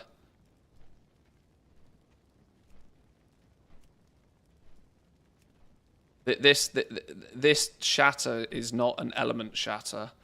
It's the essence shatter. This is what gives you your buff. This just gives you a resourcefulness, multicraft, ingenuity buff. I don't know where you would need to use a shard to make something that's blue for you to then disenchant it, of which there isn't. What we got down here? That's the big dick one that people are actually going to want.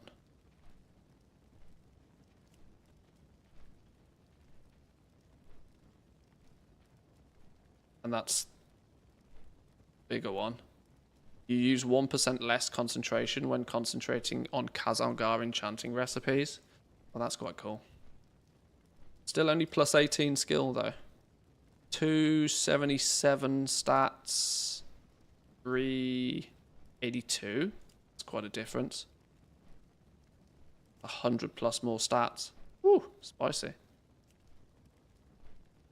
Yeah, no idea how you're going to shuffle crystals or how you're going to shuffle shards. That's just going to mean they're expensive. There's no... Unless there's something with another profession. Is there anything else out there that creates a blue piece of gear that takes blue crystals? That's very niche, isn't it? Let's ask Wowhead. Not that Wowhead has all of the answers, but it might give me some indication. Gleaming shard.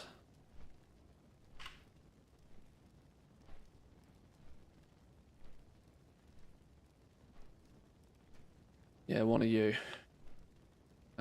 Reagent 4.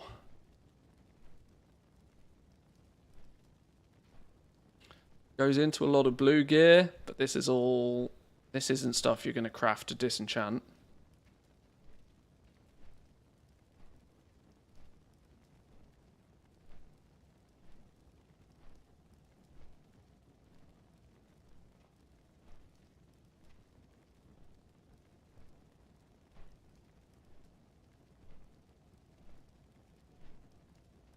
Profession tool again.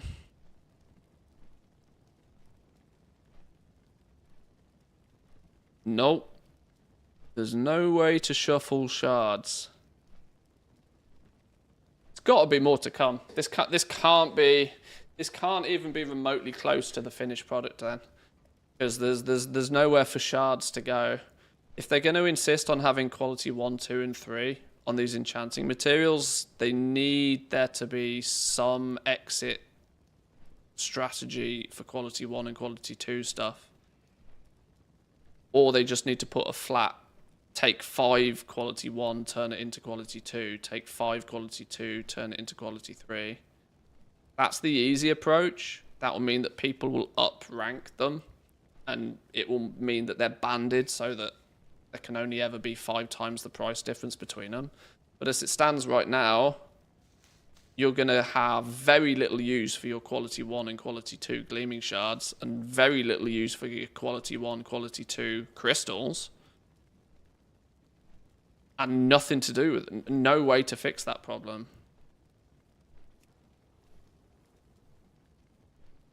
This kind of, if it stays the same way, is kind of a way for you to fix your dust problem. Because any overflow of quality 1 dust, you throw a vendor reagent at it and then you disenchant it again.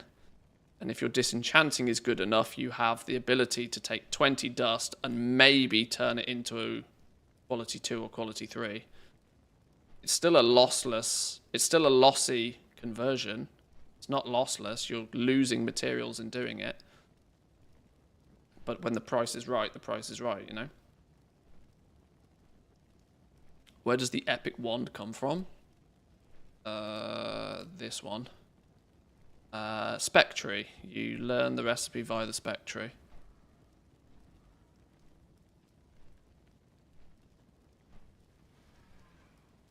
Tailoring can turn dust into blue gear. Isn't that going to only exacerbate the problem, though? That's going to provide yet more.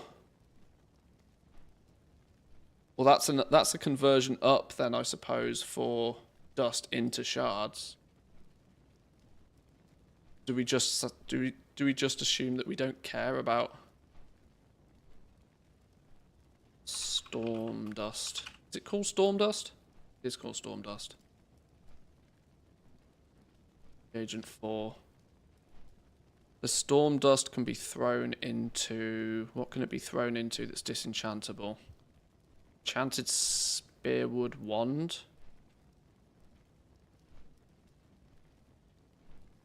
Yeah, that's what we saw earlier with these codified greenwood businesses. I can't remember what these are or what these do, but that's the direct enchanting route to turn dust into shards. Is there anything else?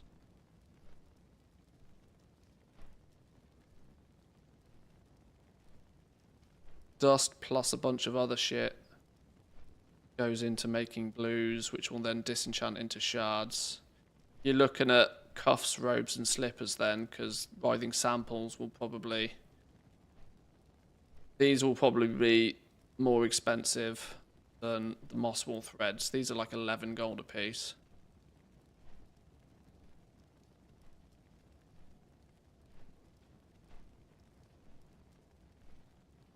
That's a tailoring option. Get more shards. There's just going to be a stacking. There's just going to be a pile of quality 1 and quality 2 shards then. They just won't go anywhere.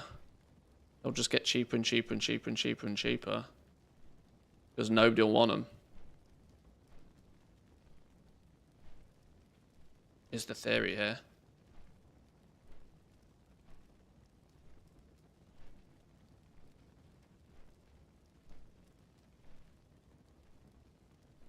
Then,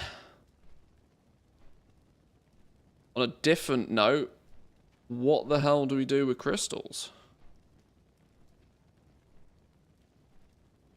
There's...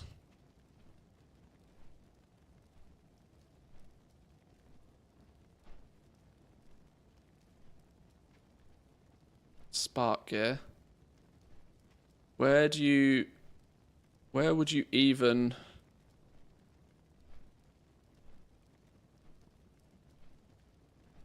Yeah, I don't know what the answer is to this. And well, as it currently stands, there isn't an answer. But if they are insistent on keeping quality on the enchanting materials, which they clearly must be, because this was added this was added in alpha. This was one of the first things we saw when enchanting turned up. And on the basis of that, they've built an entire disenchanting tree around improving your skill at disenchanting, e.g. meaning that you get higher tier stuff. They're unlikely to take this away. It means there's got to be something else coming. Got to be something missing in enchanting. Got to be some way, much like herbalism, much like mining, they need to add something that allows you to convert upwards with your materials.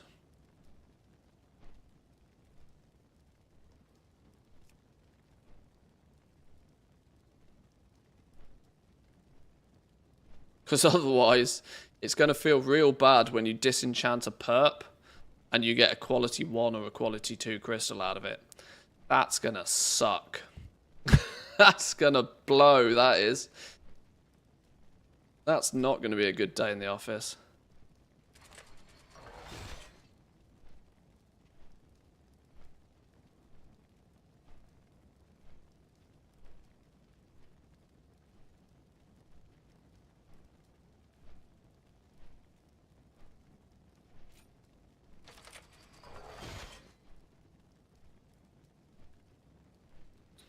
You have a chance to create more gleaming shards when you disenchant rares. Your disenchanting formula for rare items gains new efficiencies and has a chance to leave behind additional materials from the item you disenchant. What the hell does that mean?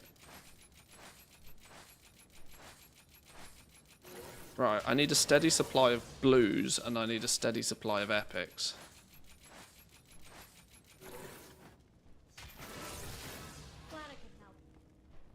How do we get a better supply of blues and epic? Surely there's something of these vendors I can buy just to disenchant. Please, game, don't make me have to craft shit just to disenchant it this entire time. Hang on, where's one of you? Can I disenchant this set gear? Please let me disenchant the set gear. Oh, Lord have mercy. There we go. Okay.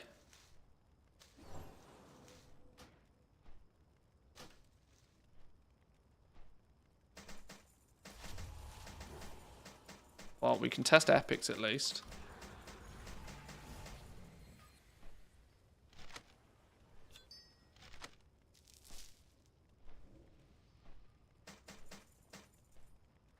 Right, that's 50. We shall meet again.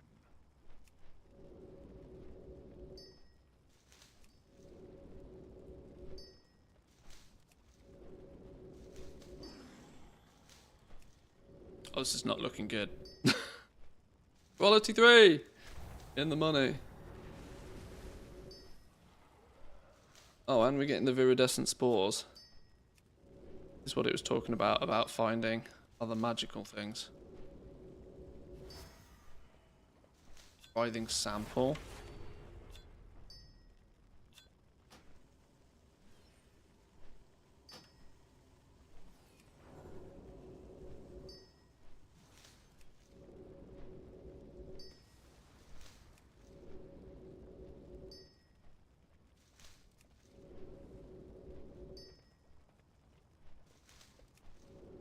Brain is still sleeping. I only now realise that pre-patch is the 23rd. Yeah, it's not far off. Not far off. 11 days or something.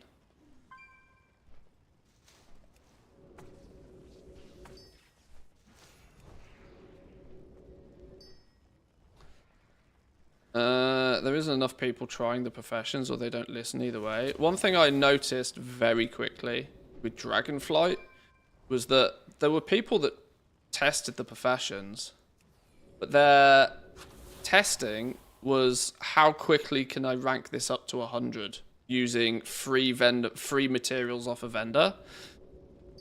And as long as people could get to skill 100, they were like, okay, yeah, I'm done, put the profession down. I was like, that's not testing the professions. Like, there was, I'm not saying that people are testing wrong particularly, but the feedback that they would have probably got from that, or the data they would have got from that, was useless.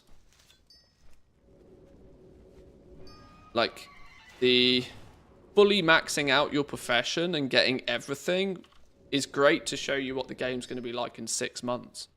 But don't do shit to tell you what the game's going to feel like for those first 6 months.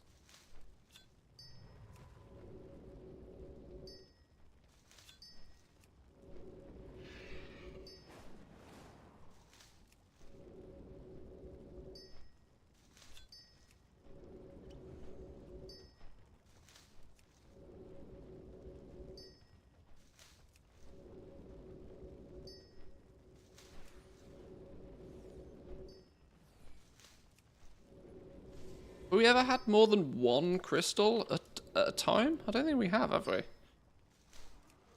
It's been quality 1, 2, or 3, but we've never had multiple. It looks like your yield is like 1. These numbers add up to 50 by the end of this. We know that it's just 1.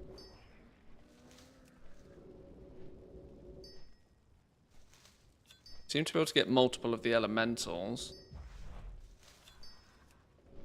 But these won't be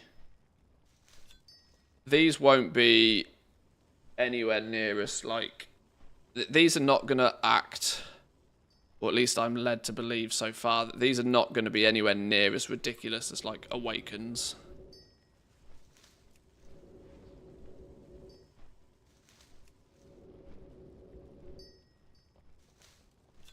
Like, you can get all of these components just by flying around, herbing and mining. It's not like you need to overload on this herb to get, like, these. It's, should be much more wider. 20, 30, okay, 50. So we got exactly 50 with an even share. An even share of quality 1 and quality 2. And then 20% chance, rough maths, of getting quality 3. 20% chance to get quality 3.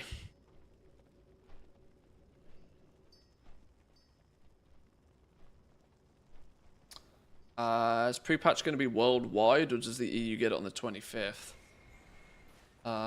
Good question.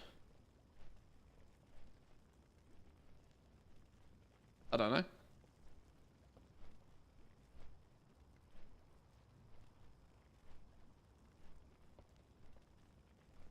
Where's the official one?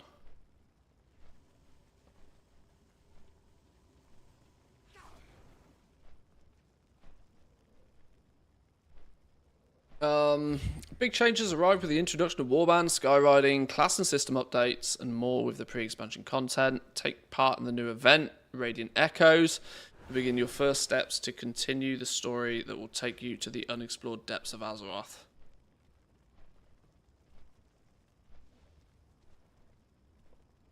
Expand the potential of your World of Warcraft characters with account-wide progression across your Battle.net account, regardless of faction.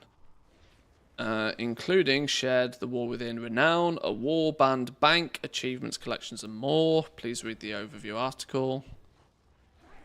Strange visions are calling to the heroes of Azeroth. Players who have reached level 70 and who have completed the final chapter of the Dragonflight questline will be called to take their next steps in the story, leading into the War Within, with the first part of the Visions of Azeroth questline. I wonder how many people won't have done that. I wonder how many people won't have done the final chapter of the questline in before they have to remove that, because people are like, fuck off, I only played the first patch of Dragonflight and I've come back and you've done this to me. Let's see how long that stays, shall we? Take to the skies with Skyriding. Dragon riding is here to stay and available for many flying mounts in all flyable areas. Players can toggle between Skyriding, previously known as Dynamic Flight, or the flying style introduced originally in the Burning Crusades, which we are calling Steady Flight, also known as Old Flying and New Flying. Learn more in this article. Answer the call of the Radiant Echoes. Confront the memories of Azeroth during the new pre-expansion event and collect residual memories to purchase new items and add to your warband collection. July 30th all the way up till August the 26th. Does this mean you can still do it during the 4-day early access? I guess. Over in Dalaran, Dragonblight, Dustwallow Marsh and the Searing Gorge. For levels between 10 and 70. Players with and without the War Within will be able to take part in this event for its duration. Please read this article. The War Within goes live on August the 26th at 3 PM PDT globally. This is like 1 AM for me, which would be a bit gross. Players who have purchased the Epic Edition of the War Within will take part in early access beginning August 22nd. Please buy our Epic Edition. Sure, okay. Radiant event's going to cost a lot of time. Yeah, they try and make it so the pre-patch keeps you pretty busy. It's on like a 1.5 hour cycle, I think, I'm led to believe. I'm going to be honest, I've not looked into it all that much. I'm actually away for when it launches. So I'll come back a few days later and you guys can just, you guys can catch me up.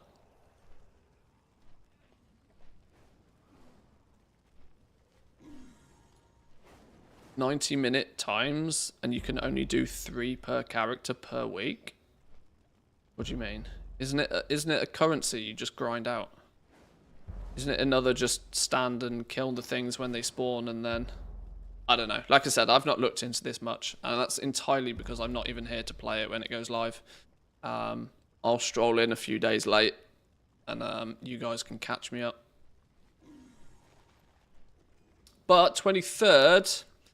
we get the 11.0 patch, in essence. Which will bring warband changes.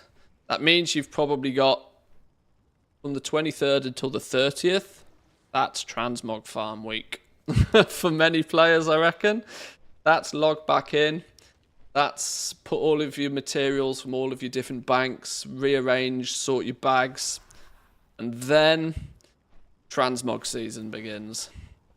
People will probably farm up transmog for a week because all of the transmog rules will have kicked in as well. Then the week after, the Radiant Echoes begins. Sort bag minigame, exactly, yeah. That's the way.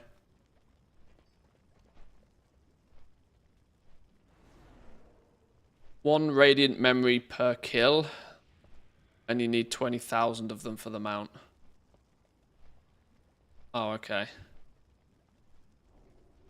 When I did the 3 quests, killing the 3 bosses, I got 6.5k Radiant memories. Yeah, these are clearly meant to keep you busy until the expansion goes live, aren't they? Which means I'll do it for a few days and then go, yeah, I'm done here. See you later.